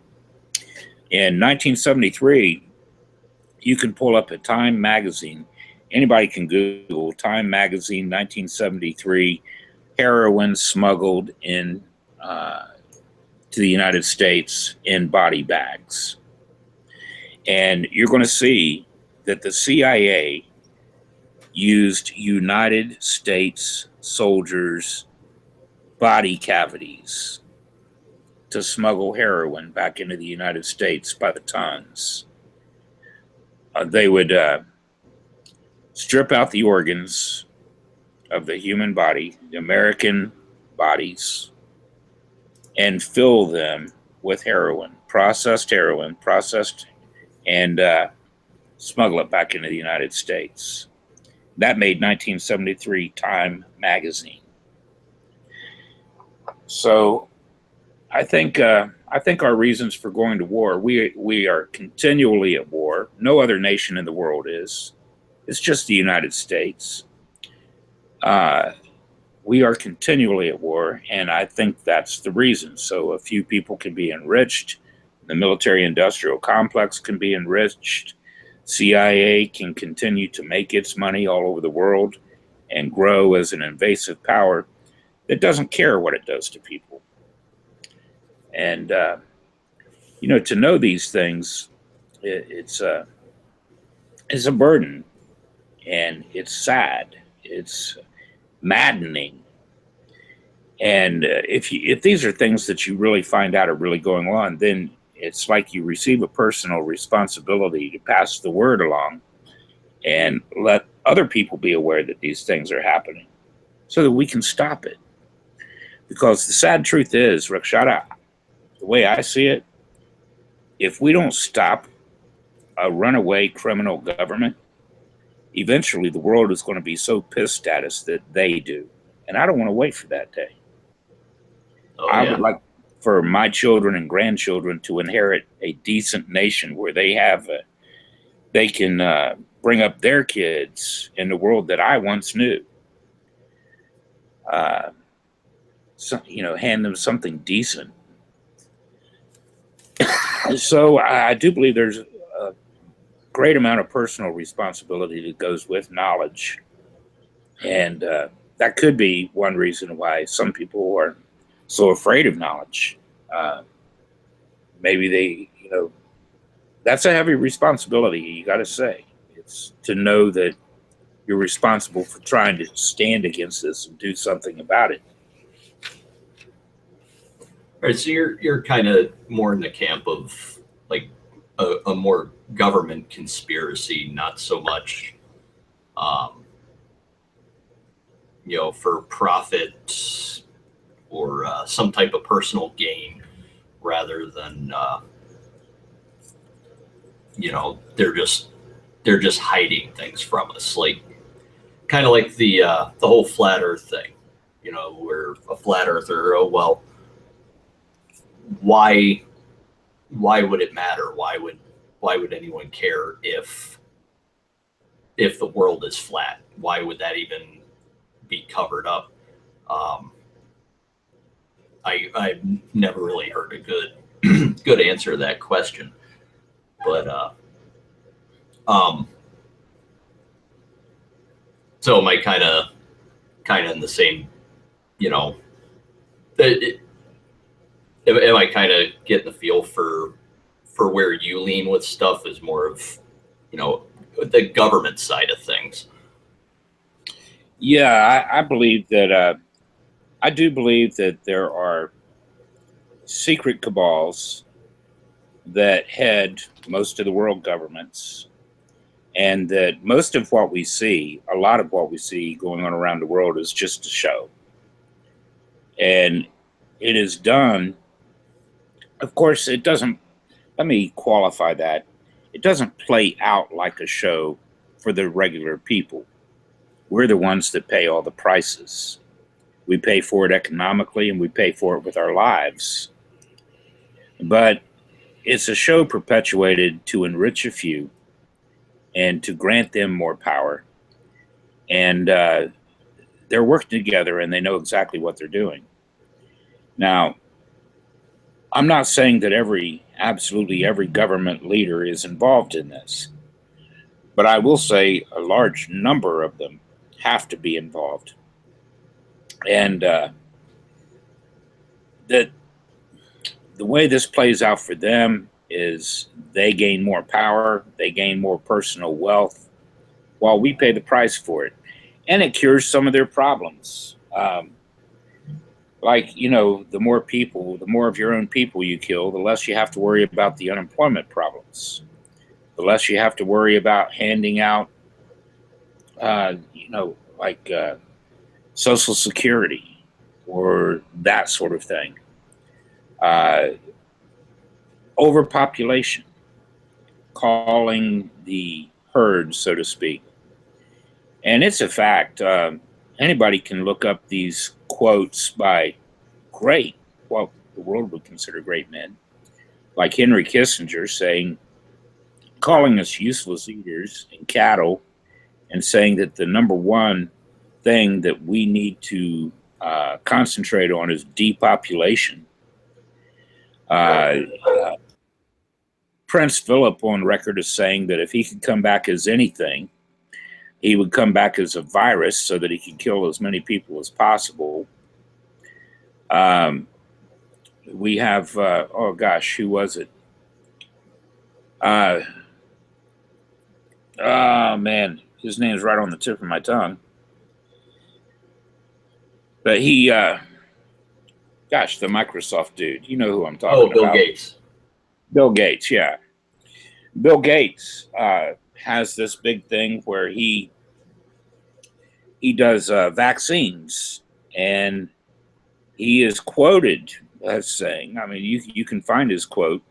You can find him actually stating this, that he loves vaccines, and that if we could get enough vaccines around the world, that we could depopulate the world by maybe up to 15%. So when you have world leaders in business and government, in the corporate world and government, making this kind of a statement, and they all hubbub together, and they're all working together, they're all friends and allies that do many projects together, like Bill Gates' vaccination programs is in conjunction with government programs. Uh, I think to say that there's nothing going on there is to put your head in the sand.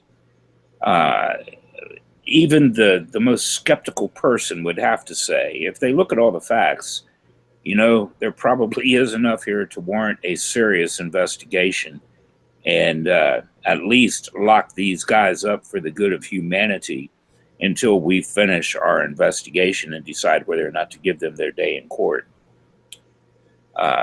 So, for humanity's sake, I like to keep my eyes open. All right. So, you mentioned evidence and things like that. Kind of what's kind of your standard when you're looking into something? What types of evidence are you looking for? Uh, whenever I hear something, as far as a quote being attributed to somebody, unless I can see a video or get some type of audio clip, I tend to be a little skeptical. Absolutely. Yeah. Because I mean, anybody can, oh, look, type. He said this, especially on the internet. I mean, absolutely, you can find anything you want on the internet. Yeah, that happens. You could have somebody, born 15 years ago saying they shot Abe Lincoln. Right. Yeah, I look for hard evidence. And like, for instance, we have very hard evidence when it comes to the Clinton Foundation, and when it comes to Bill and Hillary Clinton's role in certain nefarious activities and associations with nefarious people. Let me give you an example. We have evidence of child trafficking all around the world. And I can give you a statistic here, and this is backed up by, I have to accept doctors speaking before the United Nations that are in the middle of all of this. I have to accept that as evidence. Now, does the evidence prove true? That's another question. But when you have doctors going before the United Nations making statements like this, you have to say that this seems credible and look into it. And I've looked into it, and it does apparently seem true. This part of what I'm about to say. In Turkey, there's a number of refugee camps in Turkey. And a number of refugees have fled from the Middle East into Turkey, Syria especially.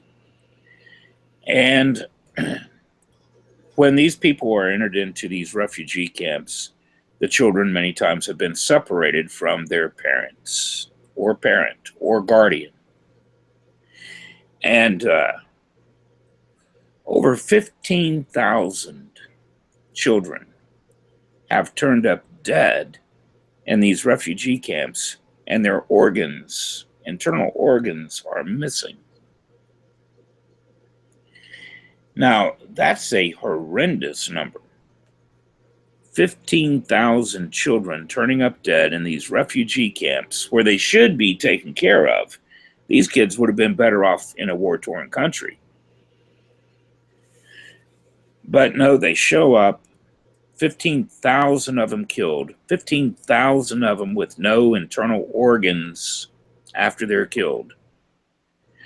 And you seem to have the same huge corporations that are involved in these areas. Now, this doesn't just happen in Turkey.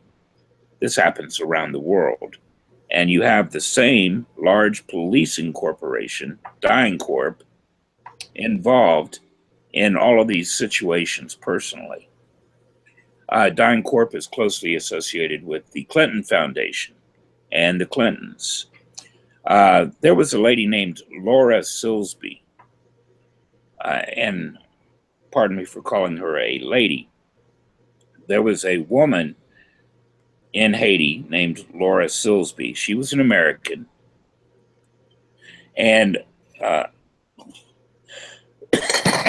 pardon me, she was caught on one trip to Haiti trying to smuggle 73 kids out of Haiti. She had a boatload of 40 trying to smuggle them out across the Dominican Republic border. And she was caught, but she wasn't arrested, oddly enough. They turned her around, wouldn't let those kids cross over in the bus that they were in. So she turns around and she brings 33 more trying to smuggle them across on the same trip. And this time she was arrested. Now, they arrested her on child trafficking charges. And she spent 6 months in prison awaiting trial. Her attorney was a convicted child trafficker, convicted of child trafficking in El Salvador. And while she was trying to get out of all of this, waiting for her trial, she was kept in prison waiting on trial. The Clintons got her out. The Clintons are the ones responsible for getting the charges reduced. She pled guilty to these lesser charges and was sentenced to time served, and she came back to the United States. There's actual documented evidence for this, and there's documented evidence of pictures of the Clintons and the Laura Silsby together. Oddly enough, now under her married name, she works for the very same corporation that's in charge of the Amber Alerts. I find all of this very suspicious, and I think it's worthy of investigation. But our government is not investigating these things. There's a number of issues where the Clintons, one of the leaked emails was involving Laura Silsby and Hillary Clinton. And this was one of the same leaked emails that the Director of National Intelligence in his office declared were not forged or edited, that these were legitimate emails. And this came off the Clinton server. And it was actually a price list that had been sent to the Clinton Foundation of what it was going to cost per 100 children to bring them over from Haiti to the United States through Laura Silsby. And she was trafficking these kids. She was getting all of these kids by hook and by crook,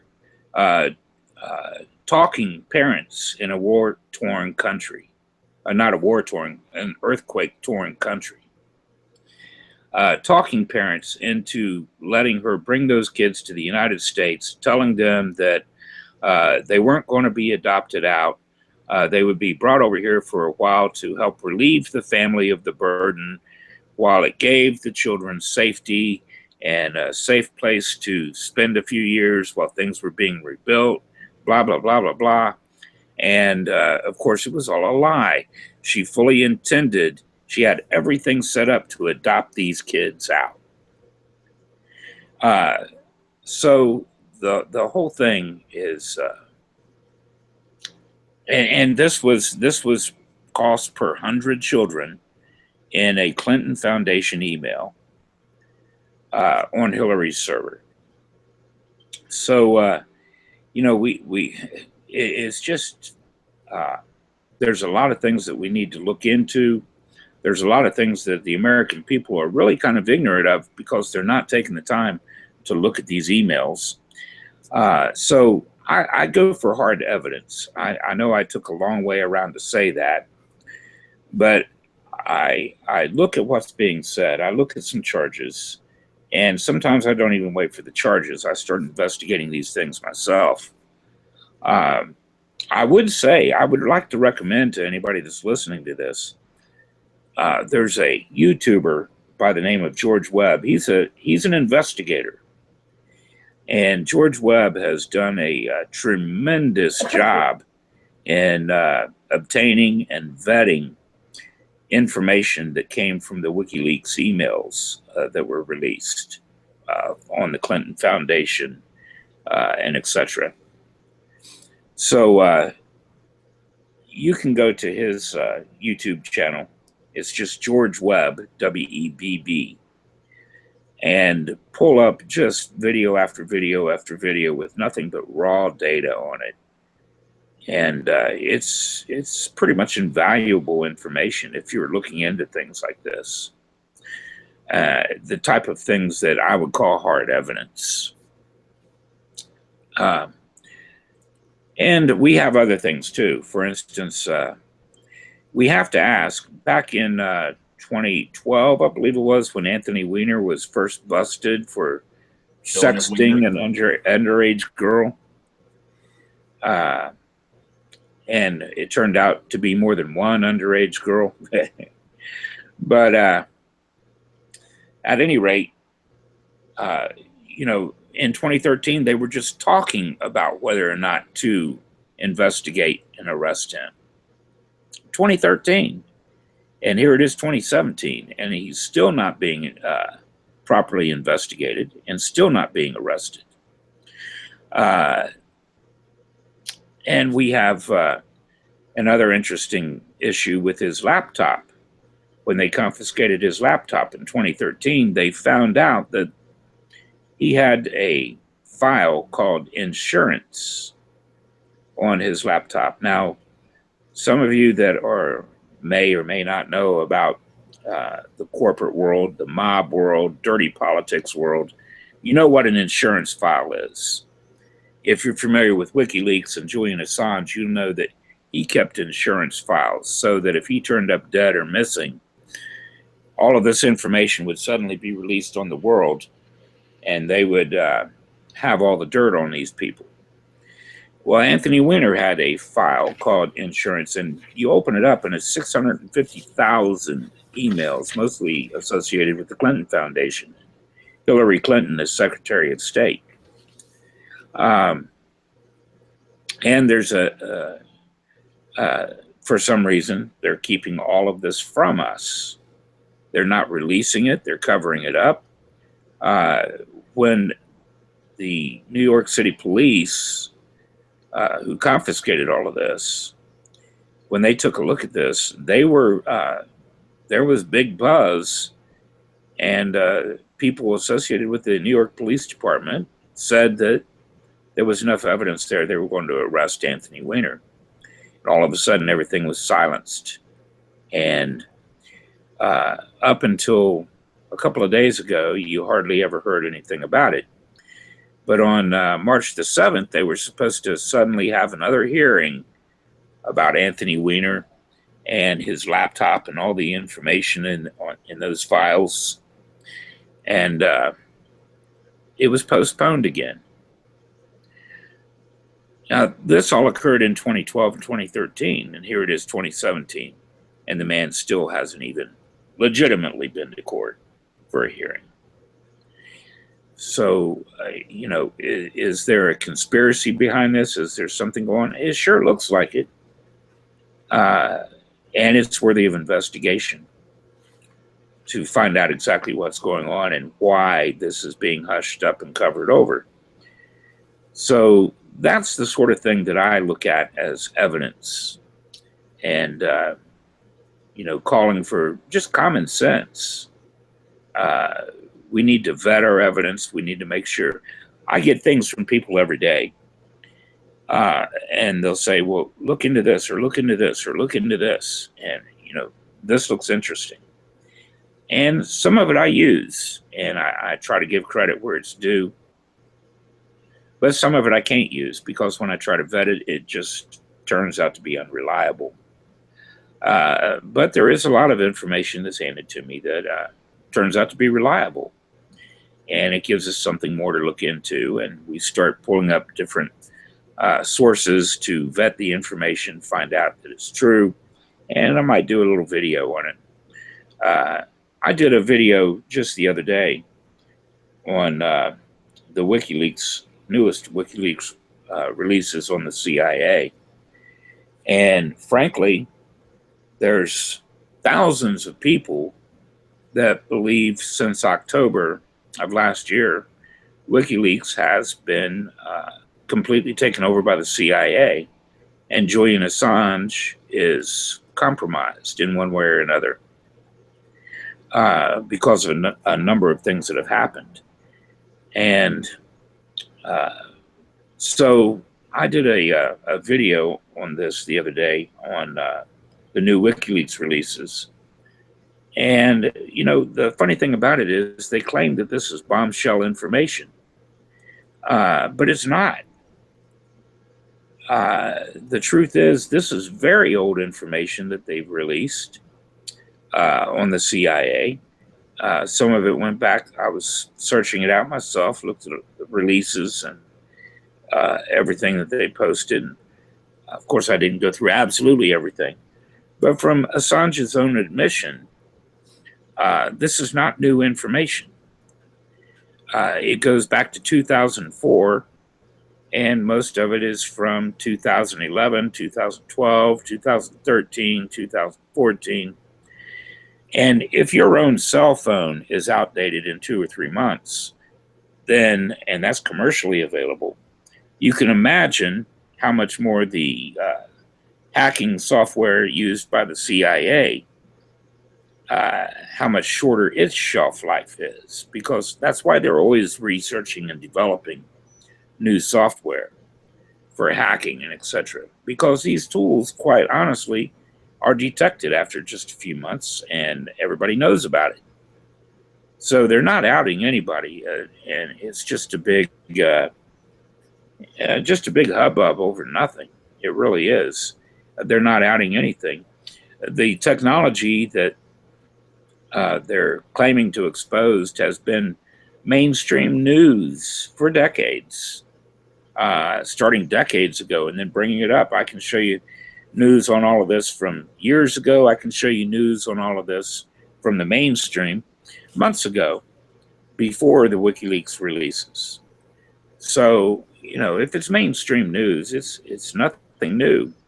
And people that are getting all excited about these releases, thinking that it's something that's hurting the CIA, they're just unaware of the fact they've missed it on the mainstream news, didn't pay attention to it, never saw it, or didn't put 2 and 2 together when it came out, one or the other. So yeah, I look for solid evidence. If I'm going to do a video on something, or if I'm going to pursue something, if I'm going to advocate one belief or another, then I make sure that I'm as credible as possible, and that I can present actual factual information.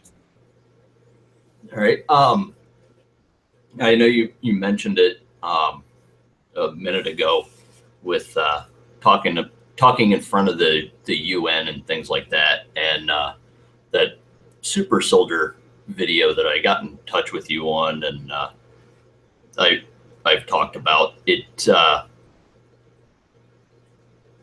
It's basically a guy from Syria, some ambassador or something like that, talking in front of the UN that made the claim that we have genetically modified super soldiers in Syria.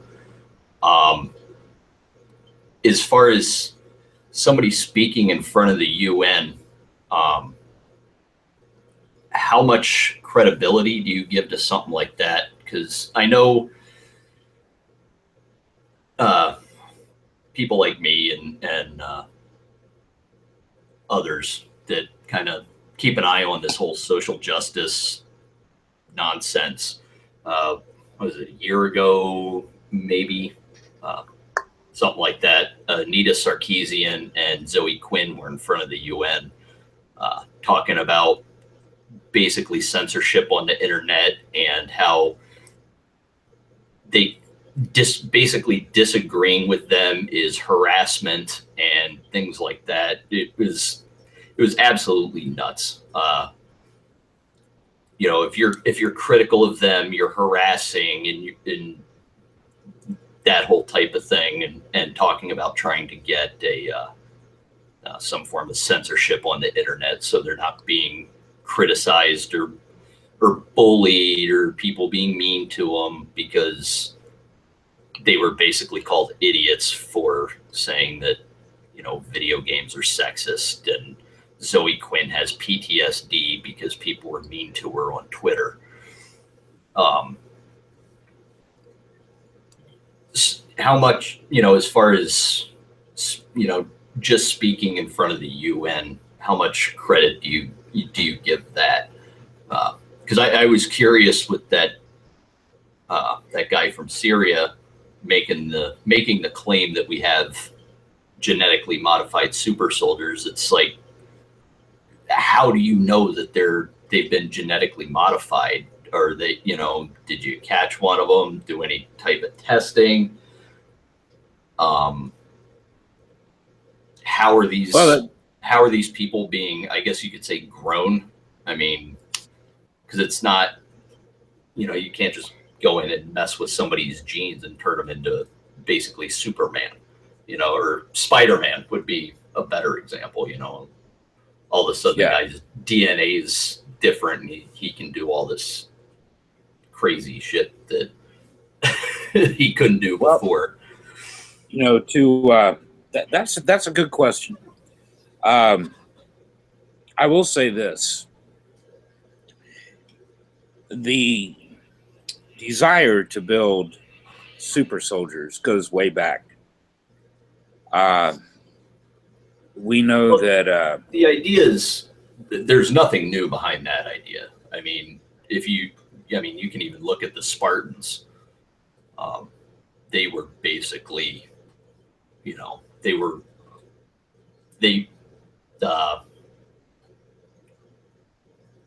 basically bred themselves to be badasses when it came to any type of military action, I guess you could say.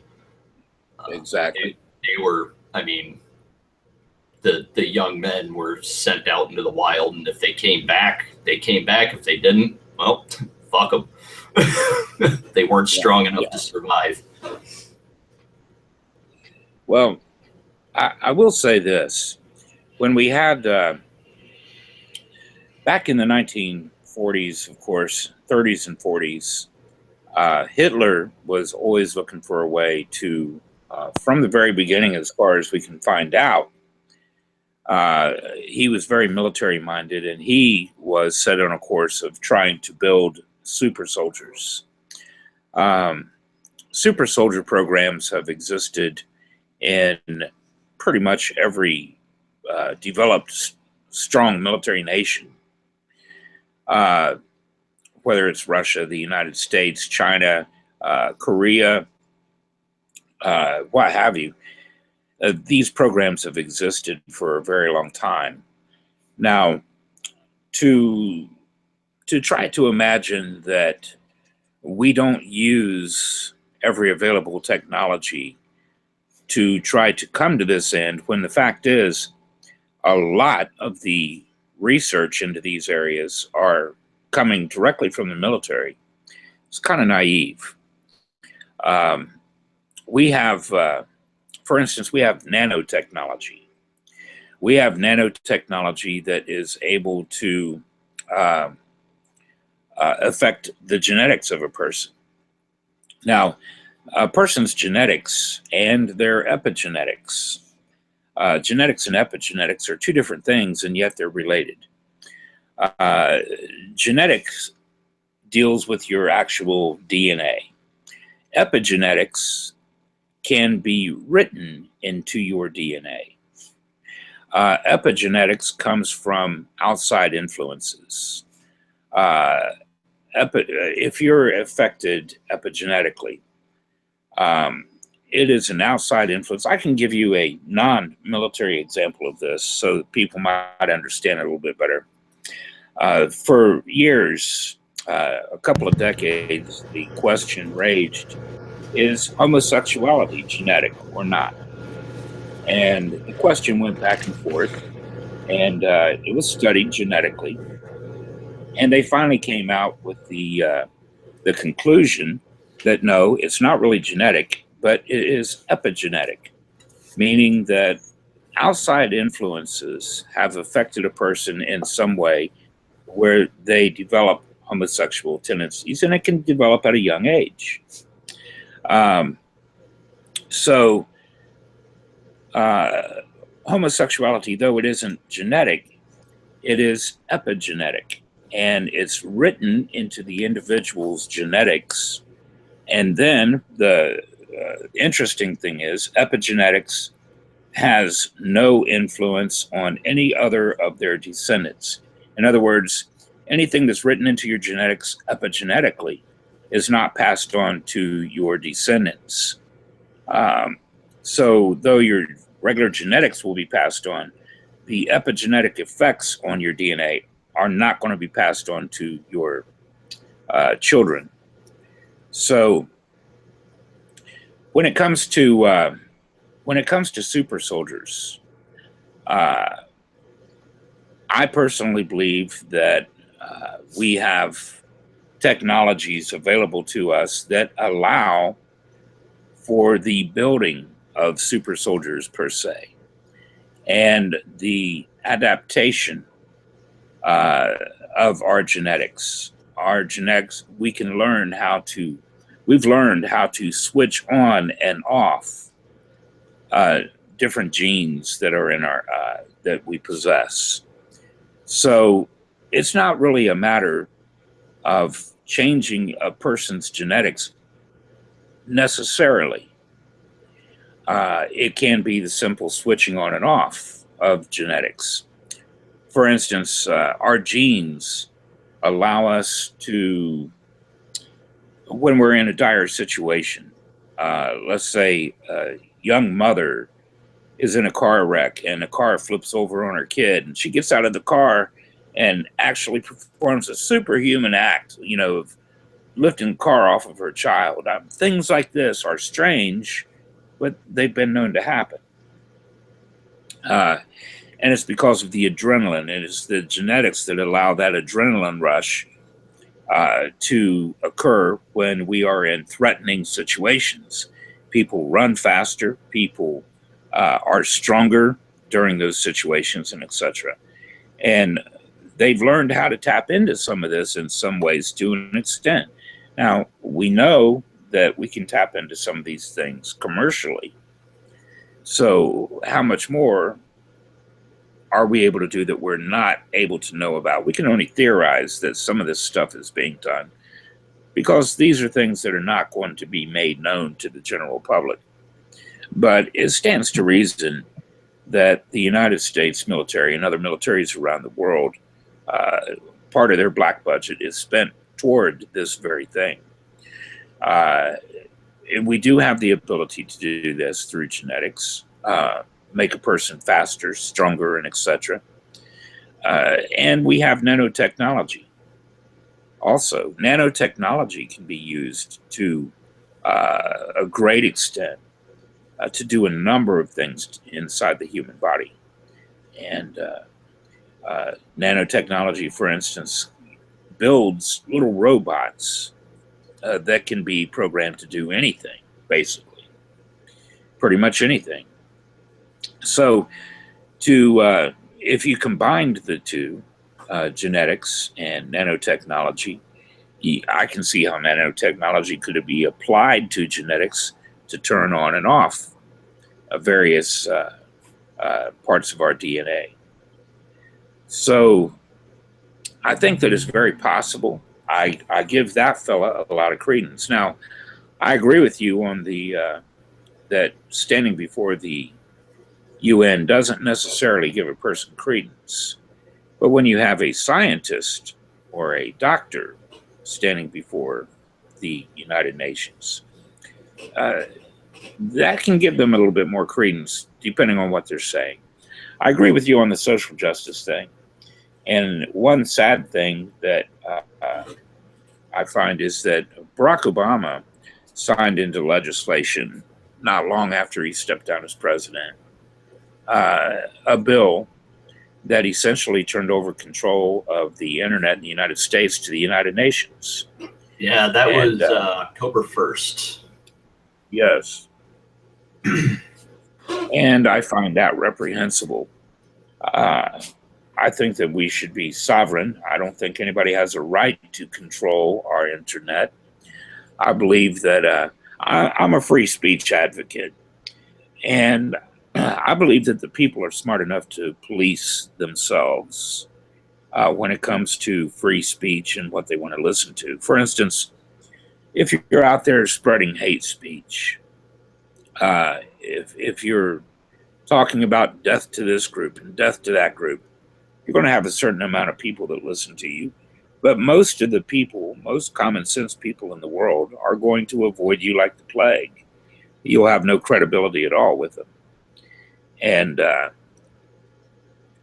so I think people are smart enough as a whole to figure out for themselves what they want to believe and what they don't want to believe, what they want to look into and what they don't want to look into. But I do find a lot of people are sometimes lazy too to do their own research. So it's kind of a double-edged sword there. In today's society, unfortunately, we're used to being spoon-fed. So, but when it comes to something obvious like hate speech, I think most people stand against that. And I believe in a person's right to speak their mind, whether they're right or wrong, whether I like what they're saying or I hate it. I would much prefer seeing them have the right to say something stupid or something hateful than to have our internet censored. And as it is, it does seem that we have a lot of censorship going on when it comes to the internet and mainstream news even. I think we definitely are on the same page when it comes to the whole free speech thing. Yeah. Basically, as long as you're not inciting violence towards individuals, whatever bad idea you have, go ahead and say it, and you're not immune to criticism.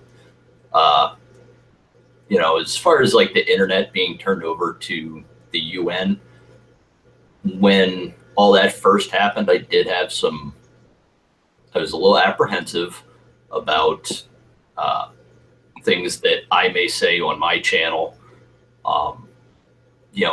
because saying things like fuck Islam in Germany, that's considered hate speech. How far would they go with the censorship? Could I get in trouble under German law? Could I get in trouble under British law for saying that? That type of thing kind of made me wonder where it was going. I don't think we're going to see anything really come of it. As far as people in this country, I don't think they'd stand for being censored like that, especially since freedom of speech is it's one of the foundations of having our democracy. It's I think that it's good to stand for free speech, even if you hate what's being said, because if we don't, eventually everybody's thought is going to go against the grain of popular mainstream in one way or another. The popular paradigms that are being blasted across the mass media networks, etc. So if we don't stand for everybody's free speech, then eventually ours is going to be lost too. Just like our freedoms, every freedom. I believe in 100% the freedom to bear arms. I think it's reprehensible to take away somebody's ability to defend themselves, their home, their family, things that they own. I 100% believe in a person's right to defend themselves and protect themselves, protect their homes. And we find that the government many times tries to take away that right through various types of legislation. I believe they've even come out with legislation saying that if you've ever been treated in a mental ward, then you shouldn't own firearms.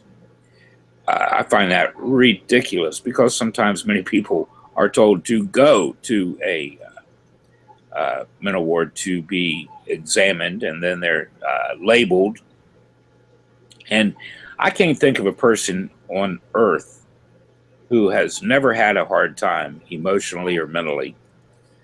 We all go through stresses, we all go through pains, we all go through doubts and very painful times in our lives trying to figure our way through this mess sometimes. Everybody does that. That's a very common thing. And so if you're going to take away somebody's right because you're labeling them as mental, you're eventually removing everybody's right to possess a firearm. And I think that's just terrible. Even if somebody is insane, first of all, if they're criminally insane, they should be in jail. If they're violently insane, then they've done things that should have caused them to be put behind bars. And yet, for some reason, we release them right back on the streets. So to use that as an excuse, I think is disgusting. We're just creating huge problems many times by taking rapists, murderers, and etc., and letting them do a couple years and putting them back out on the street. So to use them as an excuse is disgusting. But if you allow everybody to be able to protect themselves in their home, then many times the people that would break into their homes, the people that would raid their homes, home invasions, this and that, you're going to find that declines drastically if they think that the people inside are armed. Most of the victims that you find, they don't have a thing in their home to protect themselves with that's effective. You can't take a baseball bat to a gunfight. It just doesn't work. And let's face it, the criminals out there are going to have guns. If they know that you've got a knife, they're bringing a gun. If they know you've got a baseball bat, they're bringing a gun. So I'm a 100% staunch believer in our rights, our Bill of Rights, Declaration of Independence.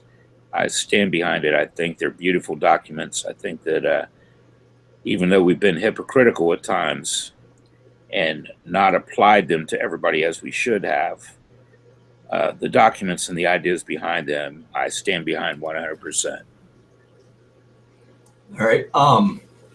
This kind of goes back to when we were talking about the chemtrail thing. As far as something like a witness or a participant stepping forth with whatever evidence they may claim to have or have seen or done, how are their credentials checked? How how how are you sure that this person stepping forward was actually involved in blank, like the spraying of chemtrails, or that the person's legit, or they're not talking out of their ass, or have some motive to lie. Somebody was, say, a airline employee got fired and was pissed off and knew that the chemtrail thing would kind of spark something with the airline. The guy come out, oh yeah, we installed these tanks, and I installed these tanks, or I was a pilot when we sprayed them, or that type of thing, because he was pissed off at whatever airline. Well, that's or a he pretty had good some question. type of That could agenda. certainly.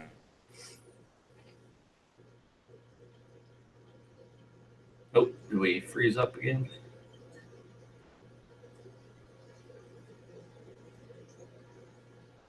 In this or that, then that at least passes the first smell test. Sorry, you kind of froze up right when you started your answer. Okay, can you hear me now? Yeah, I can hear you good now. Okay. Yeah, if you vet their background, and you can see, first of all, that they were, in fact, associated with that aircraft, whether it's as a pilot or a mechanic or what have you, then that passes the first smell test. If they weren't disgruntled and fired over weird circumstances or whatever, that passes the second smell test. And even then, there is the possibility that the person may or may not be lying for whatever reason. Some people just go off their rockers sometimes. But when you add the other evidence, then you have to give it more credence. You're just forced to. You can go out and you can collect atmospheric samples, and you can measure, for instance, these atmospheric samples. You can tell exactly what's in these atmospheric samples. And when you're looking at things in our atmosphere, like heavy content of barium, heavy contents of aluminum, and aluminum is associated with Alzheimer's disease. That's just a fact. Anybody can look that up. Barium affects the brain as well, and it affects the body in adverse ways and helps promote cancer. So when you do find these heavy contents of various things in the atmosphere, then you have to add that piece of evidence to the mix. And then when you have actual film, and I'm not talking, and we know that film can be doctored, that's a fact. But when you have actual film, not just photos, but film on a super zoomed camera, and you see nozzles that are fitted on a plane, and you see the spray coming out of the nozzles, well, then you have to take that into consideration too. Then here's something very interesting that I don't think most people realize. Back in the 60s, 50s, 60s, 70s, we used an entirely different fuel than we use now in our aircraft. Our aircraft are using fuels that are not meant to be putting out contrails. You have chemtrails and you have contrails. It used to be that you could watch a contrail as the plane went from horizon to horizon. But now you watch the jets fly by, and you don't see these contrails from horizon to horizon as they are passing over you. That's because they use a cleaner fuel. By law, they have to use that cleaner fuel. But then there's sometimes when you see actual grid patterns crisscrossing the sky in an actual grid, several dozens of squares in that grid, and then those contrails, those trails, the chemtrails, don't disappear like the contrails used to disappear. The contrails used to just eventually evaporate. These chemtrails, when they're crisscrossing the sky, they don't evaporate, they expand. And they expand into cloud-like, whatever it is, some kind of a cloud. And they began moving across the land, and that's where you find the heavier increases of barium and aluminum and all of these other things. So when you add all of these things together, it's not like you're just looking at one piece of evidence and saying, well, could be, maybe, maybe not. But you're adding all of this stuff together, and you have to end up saying there is a lot of very strong evidence for this. And again, it's worthy of investigation. And that's just my personal opinion. All right. So, if something looks fishy, you want to look into it a little more. Yeah, if something's got enough evidence behind it, I think that it should be investigated. And if you've got all these world leaders admitting that they need to call their population, and then you see all of these things happening that are adversely affecting the human body, you've got something very interesting, some kind of an interesting phenomenon going on here that I think we're foolish not to look into. I think it would be foolish not to question it. All right. Have you ever thought that a conspiracy was true, and turns out, some evidence was presented, and you've kind of gone back and gone, well, maybe I was wrong about that one? Or do you look more into whatever one you were talking about, whatever conspiracy you bought into, I guess you could say, to try to ramp it up or solidify it a little more? Well, I have that's kind of a little bit of an involved question. I do try to be very careful to vet all of my information, and I try to be careful how I approach things and word things. I try to learn from other people's experiences as much as possible. I've seen a lot of people fly off the handle with things and, just make assumptions and throw it out there, and then later they had to retract it. But as far as what I try to put out, I try to put things out in such a way to where I'm saying, here is the evidence that I've found for this, and I believe it warrants investigation. In order to remain as credible as possible, I try to have a track record, kind of like what WikiLeaks boasts. WikiLeaks boasts a 100% accurate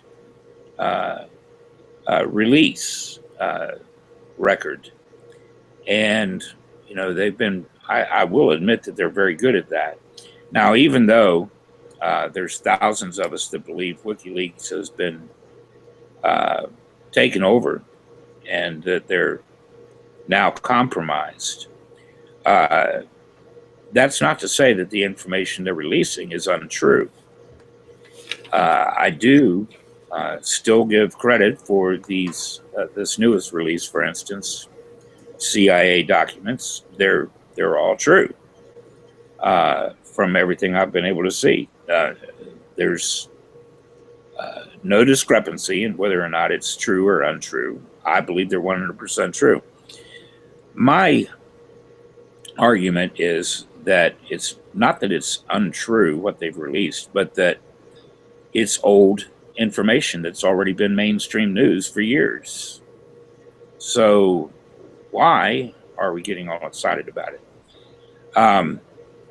Now, there have been people that I've found interesting.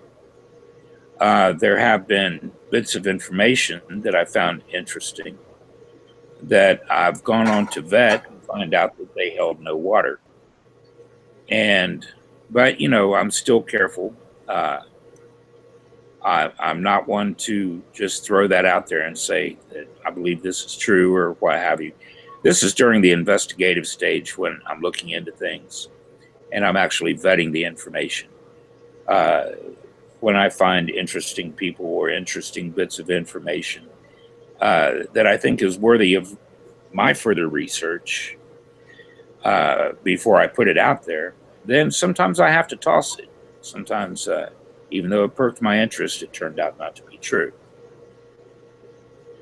All right, so more of a particular, I guess you could say, claim. Yeah. One you'd write off. Right. All right. I hate to do this. You mind if we take a quick little break? I gotta hit the bathroom. Yeah, sure, we can do that. All right, I'll be back in like 2 minutes. Okay.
All right, sorry about that, everybody. I've had quite a bit to drink today. No booze yet. It's still early, but yeah, I had to take a break. Yeah, I guess he'll be back here in just a couple minutes, and we'll get rolling again. No, Robert, I didn't have to piss out of my ass.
Okay, I'm back too.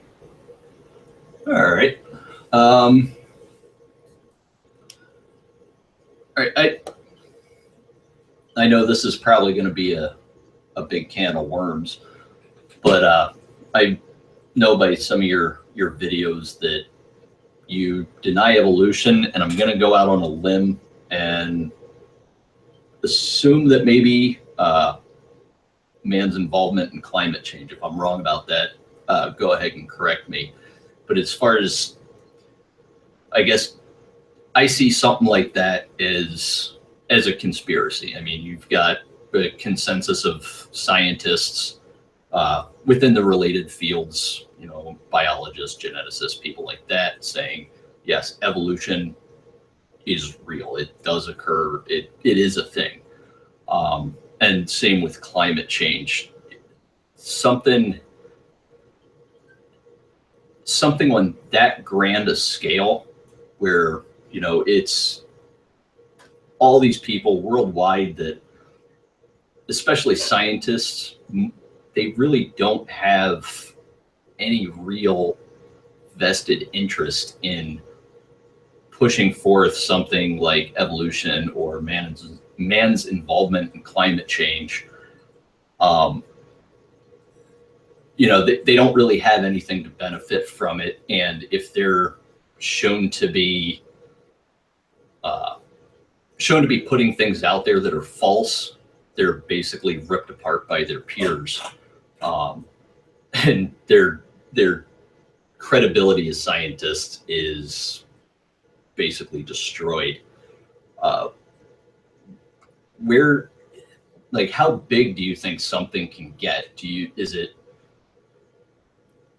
I mean, what, as far as like the evolution or the climate change type of thing, what would these people that are just doing science for the purpose of doing science and to learn, why would so many of them say, yes, this does occur, this is happening, this is a thing?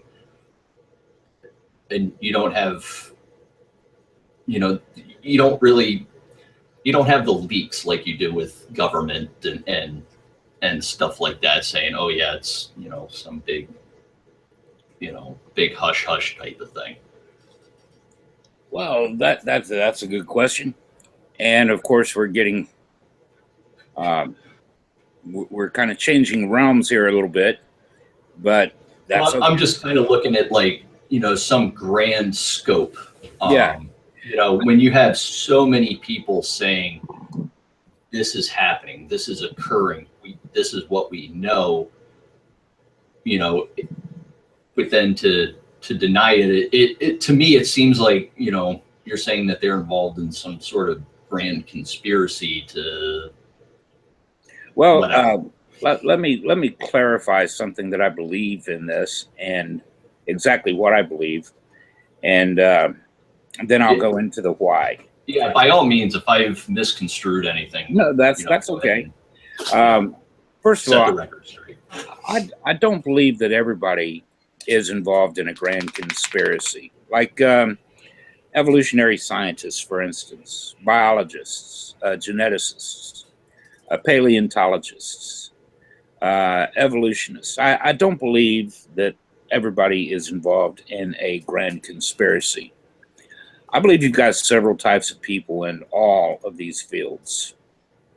You've got people from the most brilliant to some very not so brilliant people. And you've got people that don't know how to think critically or out of the box. And you've got people that can think critically and out of the box. And then you've got people that are going to do what it takes to protect the paradigm. And you've got people that don't really care. You have all different sorts of people involved in this. People are people, all different types of people. So I do believe that there's a conspiracy among some scientists and among some academics. And I believe that this conspiracy exists for a number of reasons. But I don't believe that every scientist and etc. is involved in that conspiracy. I believe that a lot of scientists and academics uh, are just taking what they have learned and either parroting or trying to go off of basic assumptions that may or may not be true. And a lot of their work extends from that. I can give you some great examples here. I hear quite often, evolution's a proven fact. Well, no, it's really not. Not when you look at the truth, the facts of the case, the real evidence. And when it comes to evidence, we have to look at several things. We have to look at, we can look at genetics, we can look at paleontology, we can look at the fossil record, we can look at all of this. And when it comes right down to it, we have facts tend to not support evolution, but yet we're taught that the facts do support evolution. Let me give you some examples. You hear every day, transitional fossils are proven to exist. Well, that is a very misleading statement, and it's simply not true. Do you know how transitional fossils are uh, uh, how they actually transitional fossils, what they actually are, and how they actually come to be called transitional fossils? Oh, were you? Oh, okay. I'm sorry. I thought you were going to continue. Well, basically, every organism would be a transitional fossil, since evolution is a constant thing. Yeah, that's the assumption. But what they do, and I can read a few statements here from some very well-known scientists to back exactly what I'm saying. The way a transitional fossil is chosen and placed in a lineage, they simply look at it and they eyeball it, and then they put it in a lineage. For instance, we have the alleged lineage of the whale. And I can pull up an evogram from Berkeley University to back this point. But they say evolved from a land mammal, and at one time Pakicetus was a modern whale, or the Pakicetus was a whale, even though the Pakicetus is a four-legged mammal, land animal, probably about the size of a large dog, looking kind of like a hyena. And they say that it was at one time a land mammal that was in the, and then the Pakicetus evolved eventually into something else, and that evolved into something else, and then we finally come down to the modern whale. Now, when you go down into the article underneath the evogram, it calls the Pakicetus an early whale. It comes right out and calls it that. But if you look at the very first paragraph at the very top of the page, before you even look at the evogram, the chart, the display chart, these animals and the alleged lineage into the whale, it says, as far as we know, in the second line of that first paragraph, as far as we know, none of these animals are the direct ancestor of anything else. And yet they show into the modern whale. And they allege the direct descendancy in the article. So the first paragraph is actually the true paragraph. And the rest of the article is complete speculation. So, the entire thing is entirely overblown. as a matter of fact, most people are not aware that we have taken away absolutely every reason to believe that the whale was once a land mammal. I'll explain that. For over 150 years, it was taught that the whale, the modern whale, contained two tiny little vestigial bones that used to be hind legs. And it was that precise reason, that precise evidence right there, that caused people to speculate, some people to speculate, that the whale was at one time a land mammal. So, at any rate, in 2013, just a few years ago, 2012, 2013, right in that area, a group of scientists got together and they studied the two largest collection of whale bones in the world. This was from the University of South Carolina and the Smithsonian Institute. And most of the scientists that were involved were from the Smithsonian, associated with the Smithsonian, and associated with the University of South Carolina. But they got together and they actually studied the whale, 27 different species, and these were from modern whales all the way back to the earliest fossiled modern whales that we could find. And what they discovered was quite startling. There was never any evidence that these bones had evolved to or from anything. As a matter of fact, these bones weren't legs at all.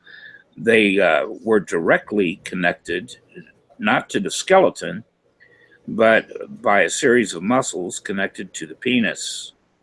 And they're absolutely necessary for the mating of the whale. And without these bones, the modern whale probably could not successfully mate, and they would have died out a long time ago. So what they found out, they actually came right out and claimed that these bones were not vestigial legs, that they were in fact connected to the penis.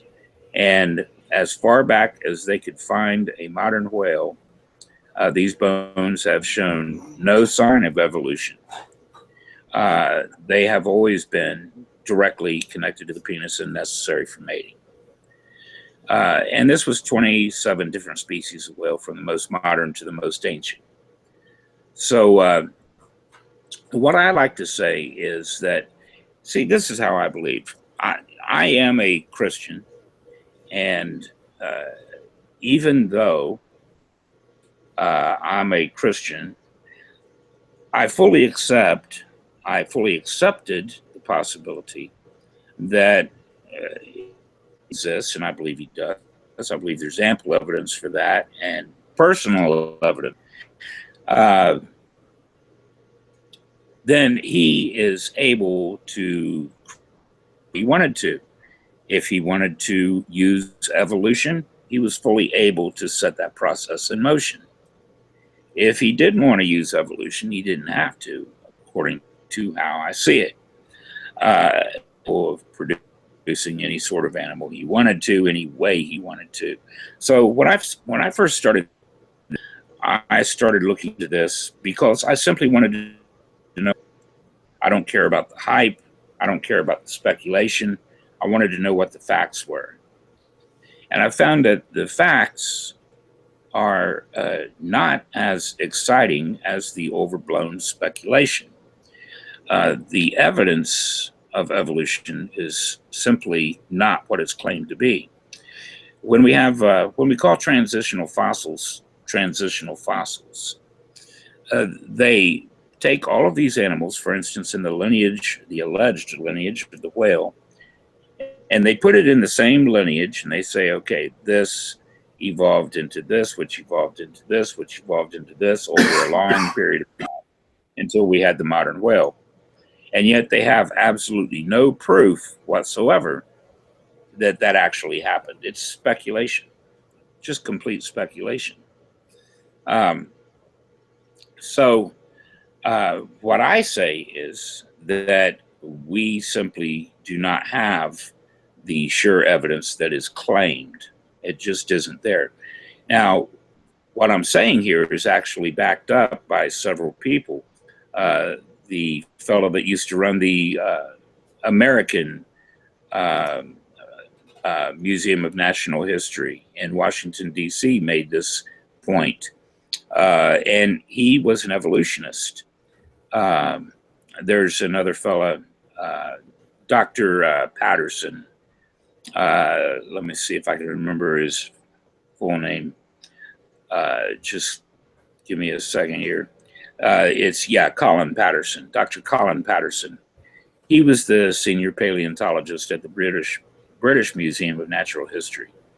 And I can pull up what he says here. This was a man who believed in evolution. He was not a creationist, but he was honest. He was fair. And he wrote books on evolution. He toured the world lecturing on evolution. And somebody had noted that in his books, he didn't give any illustrations, photos, or drawings, either one, of transitional fossils, any transitional fossils. And what he says here is pretty, it illustrates this point perfectly. He says, I fully agree with your comment on the lack of direct illustration of evolutionary transitions in my book. In other words, no, I don't have any illustrations of transitions. If I knew of any, fossil or living, I would certainly have included them. I will lay it on the line. There is not one such fossil for which one might make a watertight argument. Fossils may tell us many things, but one thing they can never disclose is whether they were ancestors of anything else. It is easy enough to make up stories of how one form gave rise to another and to find reasons why the stages should be favored by natural selection. But such stories are not a part of science, for there is no way to put them to the test. In other words, science isn't about speculation. I mean, we can speculate and then we can put it to the test to see if our speculation holds water. But when it comes to determining what fossil gave way to form another species and etc., and to come up with a direct lineage like they pretend they can, like they pretend they have, it's impossible because you cannot test those fossils. If it's not testable, then it's mere speculation. It's not scientific at all. And he's reminding us of this fact. A theory has to be actually testable, and you cannot test alleged transitional fossils. You simply can't do it. So to try to put these things in a lineage like we have with everything, including the whale, when you're not even able to test these things, we have to remember that's not fact, that's speculation. And this is what he's pointing out. There's other things too. For instance, the same problem Darwin had, Dawkins has. And let me explain that. Well over 150 years ago, when Darwin was writing The Origin of Species, in the 6th chapter of The Origin of Species, he asked the questions. He says, if my theory, I'm paraphrasing, but if my theory is true, and then the animal life that we see around us did come down to us by insensible, tiny little graduations at a time, then why is it that we don't find these graduations in the fossil record in such a way that we can put them together and say, oh, well, this came from this, this came from this. And what he was speaking of were the tertiary fossils. At the time, he didn't even know about the Cambrian explosion. That was not discovered until 50 years later, and it wasn't publicized until roughly 75 or 80 years later. But he was talking about the tertiary fossils. Those are mammals, and he was astounded that we didn't have a pretty picture of some sort of animal becoming a mammal. We didn't have a lineage. It just seemed like poof, there they are. And so then approximately, roughly 50 years later, there's a fella who was also a curator at the Smithsonian Institute.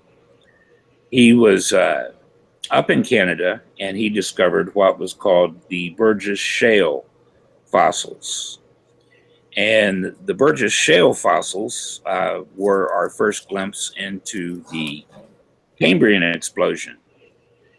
But the explosion of life was so fast and so sudden and seemingly out of nowhere that he hid them. He didn't publicize it. They were actually hidden in the drawers of the Smithsonian Institute for close to 50 years. And then it was, well, I think it was closer to 35 years, something like that, 35, 40 years, a very, very long time. And then they were discovered again by a bunch of, a few scientists and some of their students, and they began to publicize them then. And what they found, though, was an explosion that simply astounds everybody. And even Dawkins, everybody knows Richard Dawkins, I would imagine. Dawkins is astounded by the Cambrian explosion. Stephen Jay Gould is astounded by the Cambrian explosion. And I can read a couple of quotes from those two guys here in a moment, but let me explain the differences between these two men first. Well, I was kind of, I don't mean to cut you off, but I was kind of thinking, you know, the discussion on evolution would be, you know, that's kind of a whole new can of worms to get into. And, don't really know if we got we can save that for another time. But sure, you know, I was just trying to get a feel, because it's, you know, for so many people in so many different organizations, like with the government conspiracies, we know that governments and big companies, they could engage in something for financial gain, power, what have you. But as far as like the scientific community, since, you know, they're not going to become powerful because of promoting something like evolution or climate change. They're scattered throughout the world in different fields, different research labs, university, places like that. You know, with so many people saying, no, like evolution happens or climate change happens, that type of thing. And then, you know, people saying, no, it doesn't, you know, it would almost seem like the scientists are engaged in some sort of conspiracy to fool everybody into believing evolution or man's impact on climate change, that type of thing. But I don't understand what their motive would be. Well, I do believe that the climate change exists. I do believe in that. Okay. I do believe that we see climate change occurring. As a matter of fact, I think it's unquestionable too. I think, though, that this is being manufactured, and but let me kind of nutshell the evolution thing for you then. So I think I understand what you're asking now. But yeah, I believe there are ulterior motives sometimes. First of all, let's look at the peer review process. I don't know how familiar most of your listeners will be about the peer review process. Well, I But the know peer one of review them. process. I know one of them is very familiar. We've actually got a biologist in the chat, so Well, cool. she knows Well, all about the tooth and nail peer review process. You know, trying to yeah, poke well, holes and things like that in people's research, or yeah, trying to the falsify it if it's not falsifiable. You know, if they can't falsify it, then it moves on. But yeah. well, yeah, the peer review process can still be very slanted. I don't know if many readers are familiar with this, but there are some ideas that you just will not get put into a peer review journal unless you publish in a pay to publish publication. And this happens a lot with people who believe in intelligent design. Now, uh, I'm going to let me try to break this down a little bit, and then I'll give you some examples. All right. Excuse me. There's several fields of study that are dissuaded by the peer review process, and if you are promoting certain ideas, published in peer review very easy, and you're going to be peer reviewed by people who hold to that paradigm. And so, naturally, your peer review passes, usually with flying colors, or it amazes people, and it's given a lot of credence in many cases, but only because it's being peer reviewed by people who hold to that particular paradigm. And then there are other ideas where you are just not going to get published unless you pay to publish it yourself in a pay for publication, which is what most people who believe in intelligent design have to do.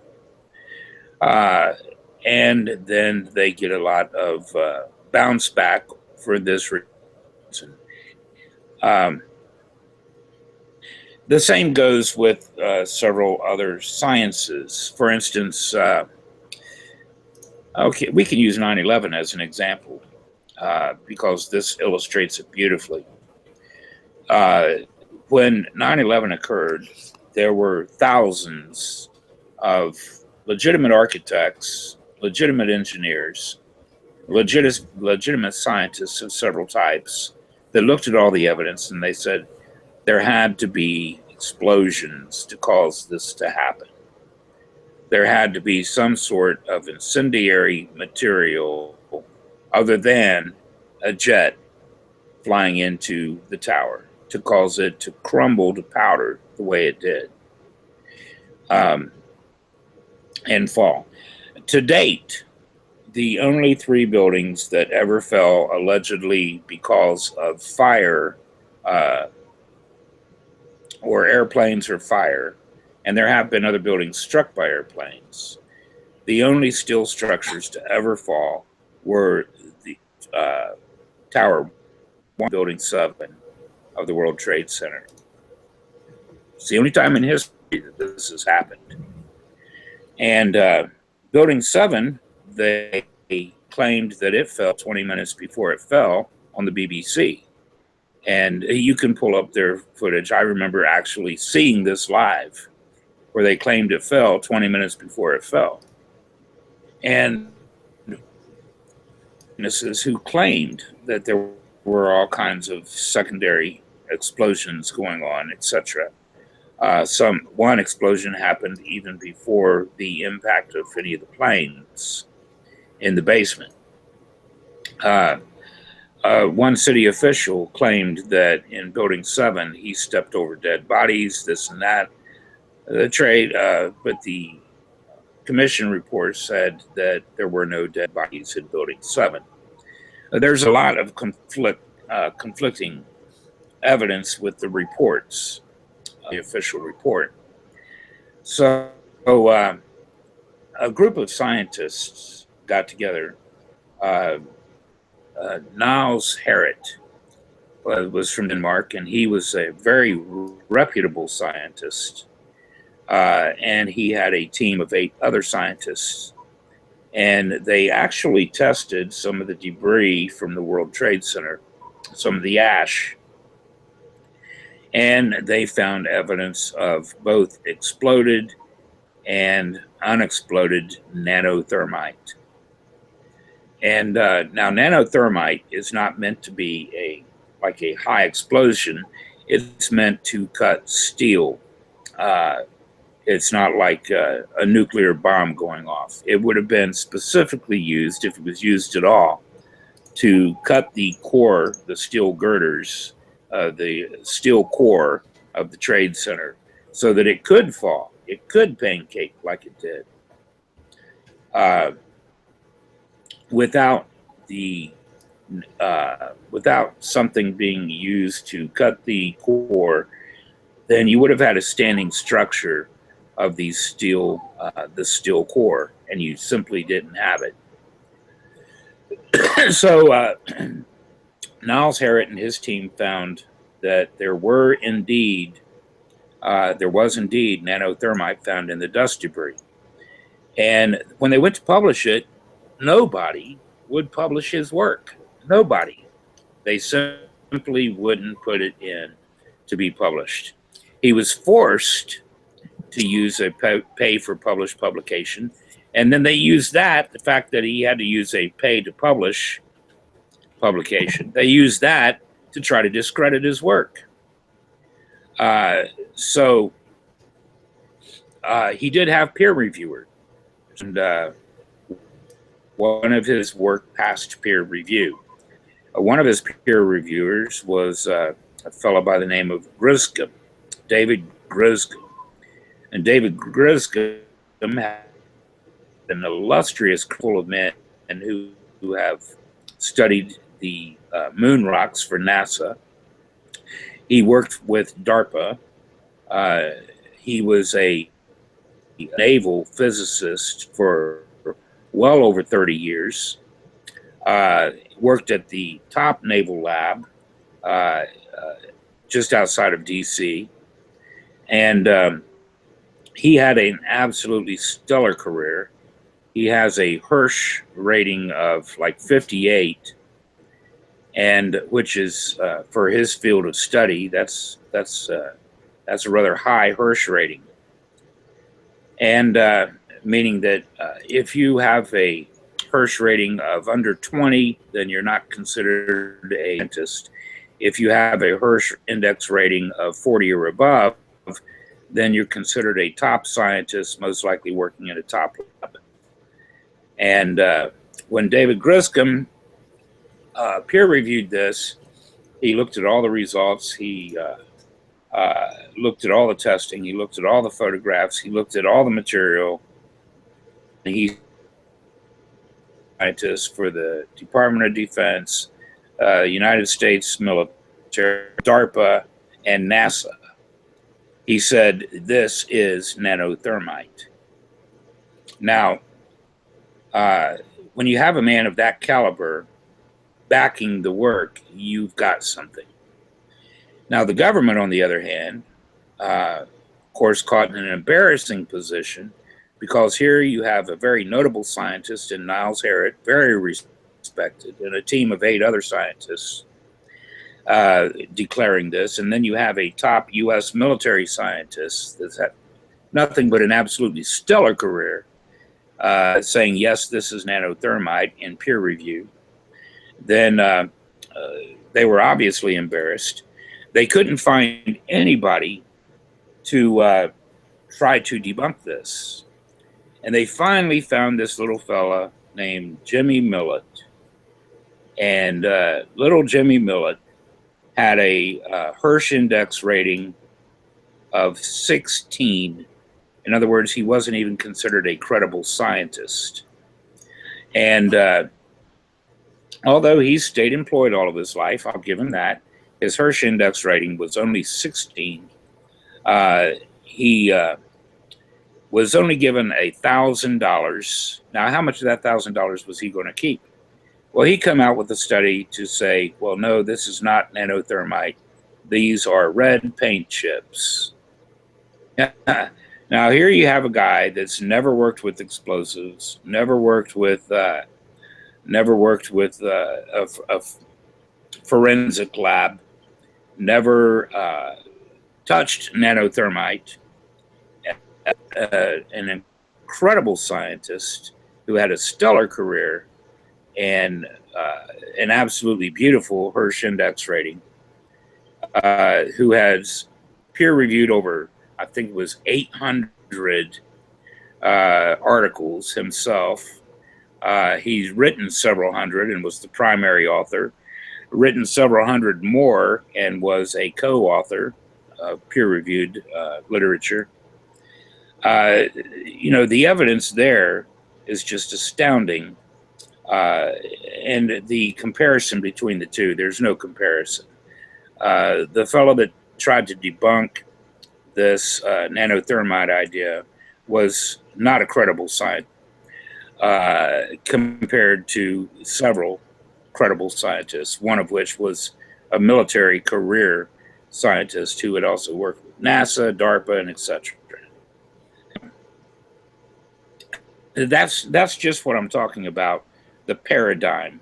You have protected paradigms, and if you are publishing in support of that protected paradigm, you're easily published all over the world. But if you're publishing against that protected paradigm, you're not. And that's just the way it is. It doesn't matter how good your research is, how good your work is. People are going to poo-poo it simply because you had to pay to have your work published, and it goes against the protected paradigm. So, yeah, I think that we can easily see. And then there's grants. We have to understand, too, that universities get grants for specific things.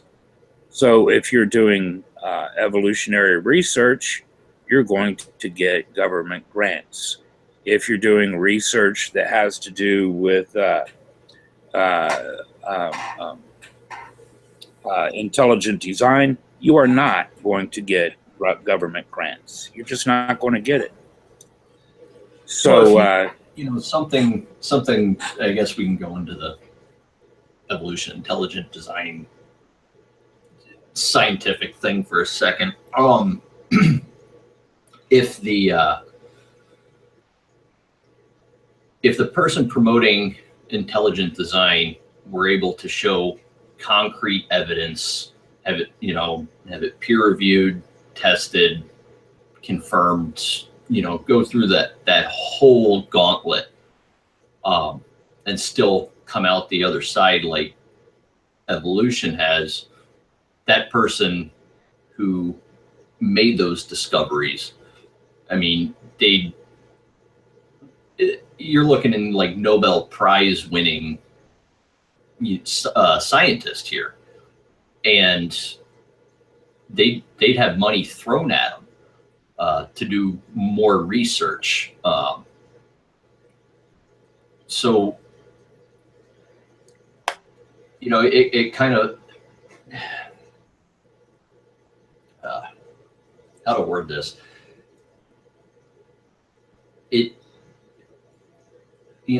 Yeah, with some universities, I could see, the whole grant thing, but then you've got independent labs outside of universities and things like that doing the same research, and something like evolution, their intelligent design hasn't been shown, to pass. So, pass through the gauntlet. it would be, damn, I kind of lost my train of thought. Well, I understand where you're going with this. Yeah, I mean, I do the understand. financial benefit is there for whoever could show the concrete evidence that intelligent design, for example, is true over evolution. And intelligent design, I'm using that as just another thing, whether it's, the Christian idea of intelligent design or Buddhist or whoever, wherever it came from, whatever intelligence could have designed it. If somebody could show that, then they'd be getting grants thrown at them left and right. Well, there again, though, the idea of concrete evidence by scientists and not scientists. Let me correct that. There's a disconnect between the findings in the lab, for instance, and what is taught in academics. Many times the things that we study in the lab don't lead to a conclusion. And yet it's taught in the university that, yes, this leads to this conclusion. And many times they even have to go against their very own biological definitions and taxonomical definitions in order to say something is true in academics. And you're right about the money being thrown at them. Like, I could ask you a question and you probably agree with me, but wouldn't you agree that tons of money has been thrown to various scientists and labs to study the origin of man or the alleged evolution of man? Wouldn't you agree with that? Yeah, I mean, we're constantly trying to learn more about us and where we come from, how we got here, that whole type of thing. I mean, that's human nature, that curiosity to learn more about us and the world around us. Well, or let me around us, I should say.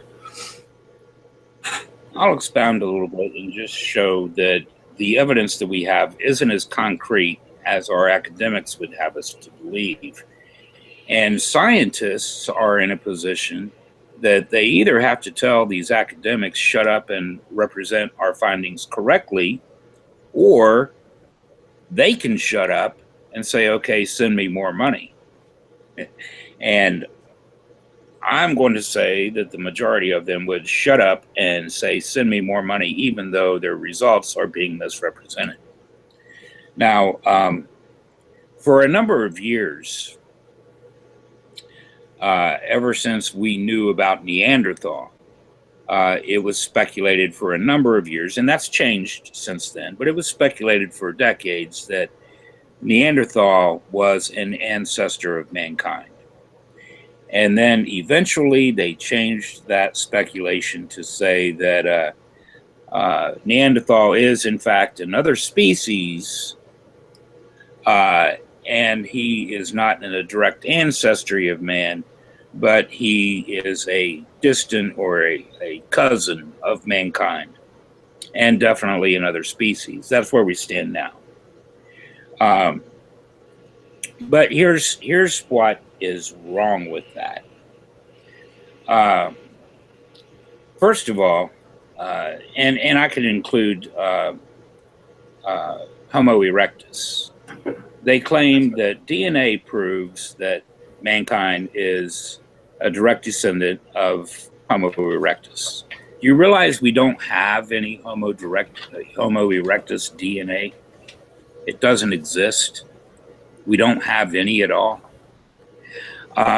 But they speculated what they thought Homo erectus DNA should have looked like. And that's what they're using, a computer program that speculated that took the information that was input and speculated as to what it should have looked like. And they used that computer program that was pure speculation because they don't have that DNA. And they said, yes, the DNA proves that we are descended from Homo erectus. I find that fraudulent. If they want to be honest and say, look, we have synthesized what we think it may have looked like, and we think we may be related, I could have more respect for that. But I can't have respect for what they're trying to pass off because it's a lie. I mean, it's just a blatant lie. Now, to get back to Neanderthal, so we have Neanderthal now, and our latest, we do have Neanderthal DNA.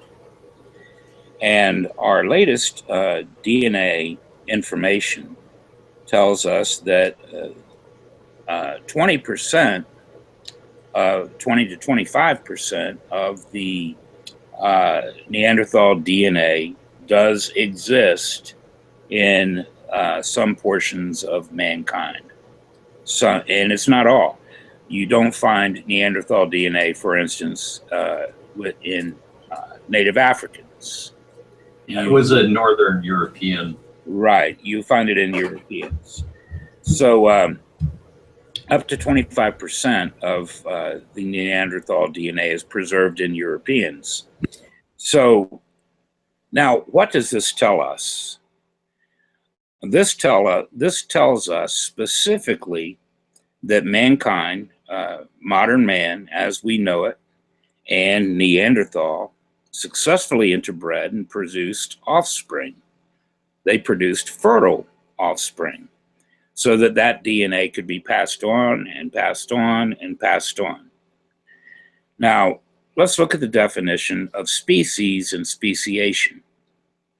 The biological and taxonomical definitions for species is a like group of animals. Now, this is speaking specifically of the animal kingdom. I'm not speaking of plants, and I'm not speaking of single-celled organisms because they have a different system for single-celled organisms and a different system for plants. But specifically speaking of the animal kingdom, a species is made up of a like group of animals who are able to interbreed and produce fertile offspring. That's the definition of species. You can Google it anywhere. If you want to Google something, type in Mayhew, M-A-Y-H-E-W, biology, chapter 16, and you'll get a college reference there from an actual biology course. But it doesn't matter where you Google it, you're going to come up with the same definition. So what it is, I'll repeat that once more. It's a like group of animals that are able to reproduce fertile offspring, and they're through interbreeding. And the definition for speciation is a group of animals that are no longer able to interbreed and produce fertile offspring. So when you have Neanderthal and you have man, you have mankind, you have Neanderthal, and they successfully interbred and they produced fertile offspring, you cannot call the Neanderthal a separate species. You cannot do it. They are, in fact, the same species. Just like today, we have Europeans, we have Zulus, we have Pygmies, and we have several other types of people. All the same species, but you could call them, different types of people under the same heading, the same species. It would be like saying that the Zulu or the Pygmy is a separate species because they can, but we don't say that because we can all interbreed, we can all produce fertile offspring, and we're not geographically divided to where we can't. So Neanderthal wasn't geographically divided to where he couldn't crossbreed with mankind. So it was just basically by definition, by taxonomical definition, and by biological definition, Neanderthal was the exact same species as modern man. And yet we're taught that he was a totally different species by people who know the definition of species and speciation. So we have here a classic protected paradigm, and I think it's done specifically to try to bolster the thought of evolution. It certainly gives the illusion that of evolution there, and it's basically a lie. It's just not true. There's no way, according to the biological and taxonomical definition, we can call them different species. And we have these definitions for a reason. And if we're going to define species, then we should divide species according to that definition, and not just pick and choose when we're going to use it and when we're not, when it's convenient. So because of these things, like the fact that we don't have any Homo erectus DNA and claim that DNA proves we're related, and there's a huge fight behind the scenes in the scientific world, anthropologists who disagree, that says, no, we are not related to Homo erectus. And these are not Christian or creation scientists. These are scientists, anthropologists who simply disagree with that paradigm. And but we're not told about that argument. We're not told about this fight. And we're not told about the selective use of the definition of species and speciation. We're simply taught that these are facts when in fact they're not. So you have people that are going to stick to this paradigm, and they're going to have the money thrown at them. You're absolutely right. And then you have the people all against this paradigm, and they are silenced, they're shut up, they don't receive the grants. So scientists many times are put in a position where they're either going to be able to feed their family, or they're going to have to find another profession or work in another field, because they're not going to be able to get published. They're not going to be able to get the big grants. And it's just simply unfair. But these are all facts. This is the truth. So, I don't come out and say evolution is impossible. I come out and I say what we call a fact and what we call concrete evidence is not. That's what I'm saying. It's way overblown. And then we have to get down to the basic question of life. Where did life come from? We have a science, and we have what I call a pseudoscience. We have the science of biogenesis, and then we have another science called abiogenesis. And with biogenesis is the study of life, and science is all about observation and testing. So when we're studying biogenesis teaches us that life springs forth from prior life. For instance, something has to be, for life to spring forth today, it has to occur by mitosis, which is the dividing of one cell into two, or it springs about through an egg or a live birth, which also comes from an egg, but being birthed by egg, being birthed live birth, it's a little bit different. So you've got the three different ways that life comes about, either by an egg, by live birth, or by mitosis. That's what biogenesis observes, and we've never observed life coming about any other way.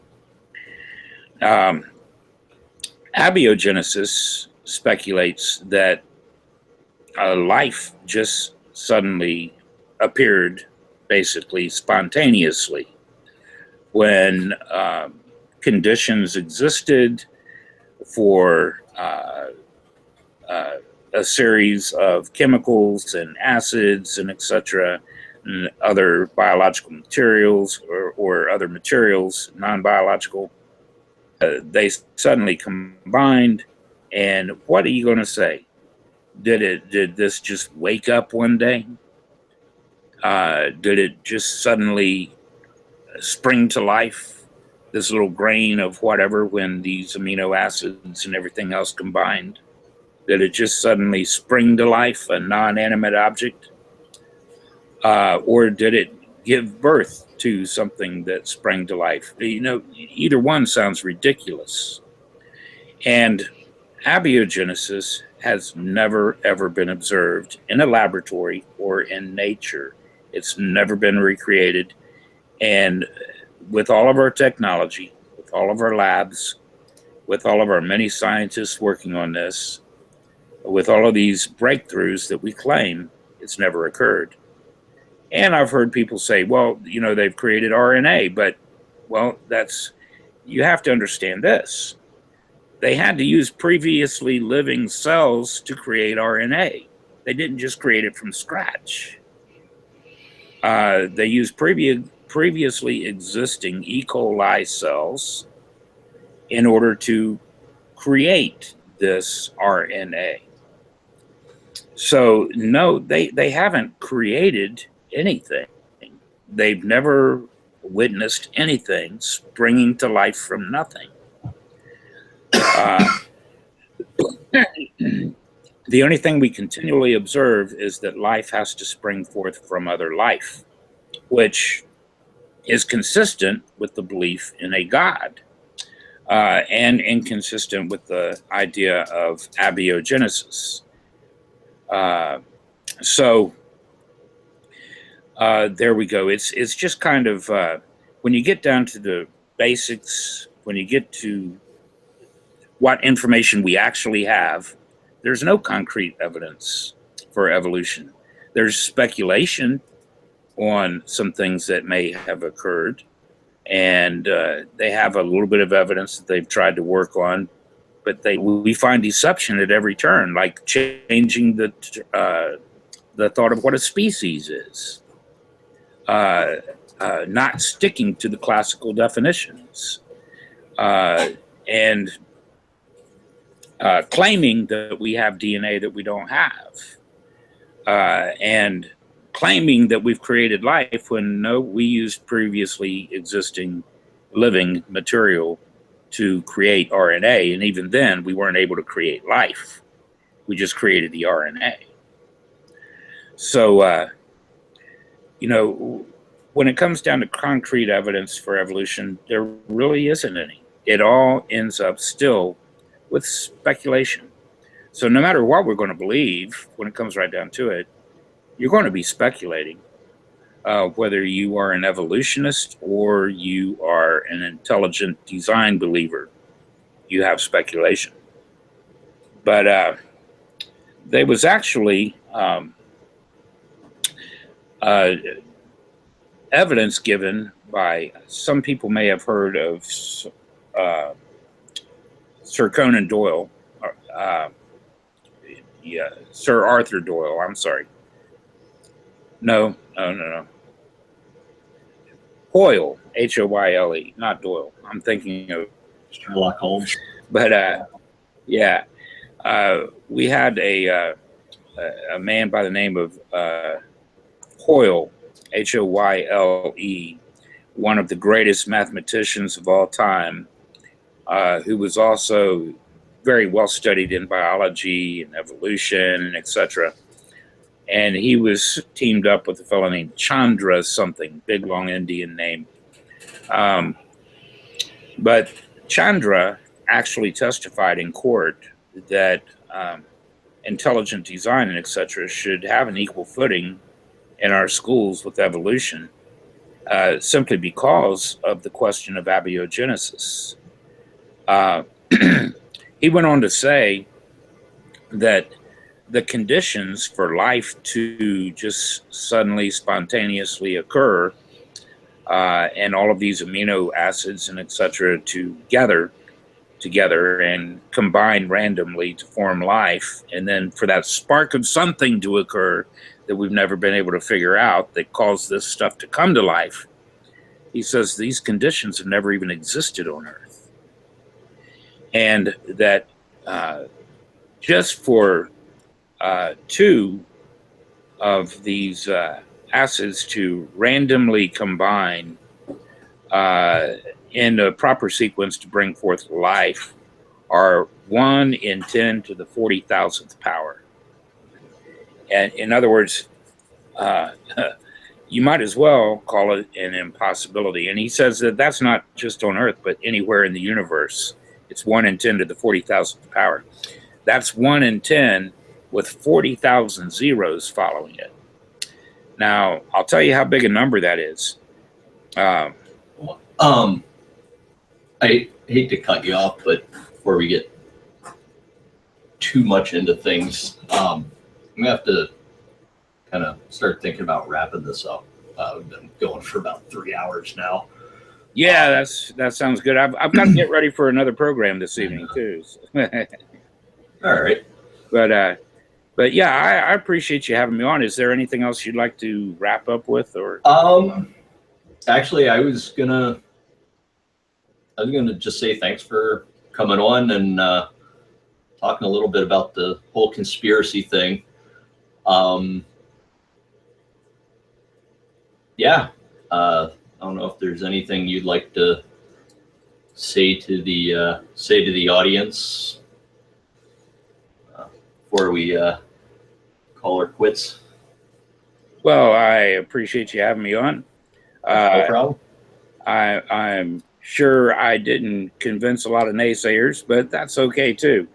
The things that I try to present are factual. I don't run with things that are not factual. So, if anybody thinks that they would like to prove anything I said not factual, I'm always willing to defend that. And I'll just leave it at that. All right. And thank you for having me on. Hey, no problem. And yeah, sorry about that bit of confusion. But yeah, it was good to have you on. Well, I appreciate that. I appreciate that. And I know we don't always see eye to eye, you and I, but that's okay. You're all right by me. And I appreciate you as a human being. Yeah, you too. Maybe we'll chat again sometime. All right, anytime. You have a great day. All right, you too. Thanks for watching, everybody.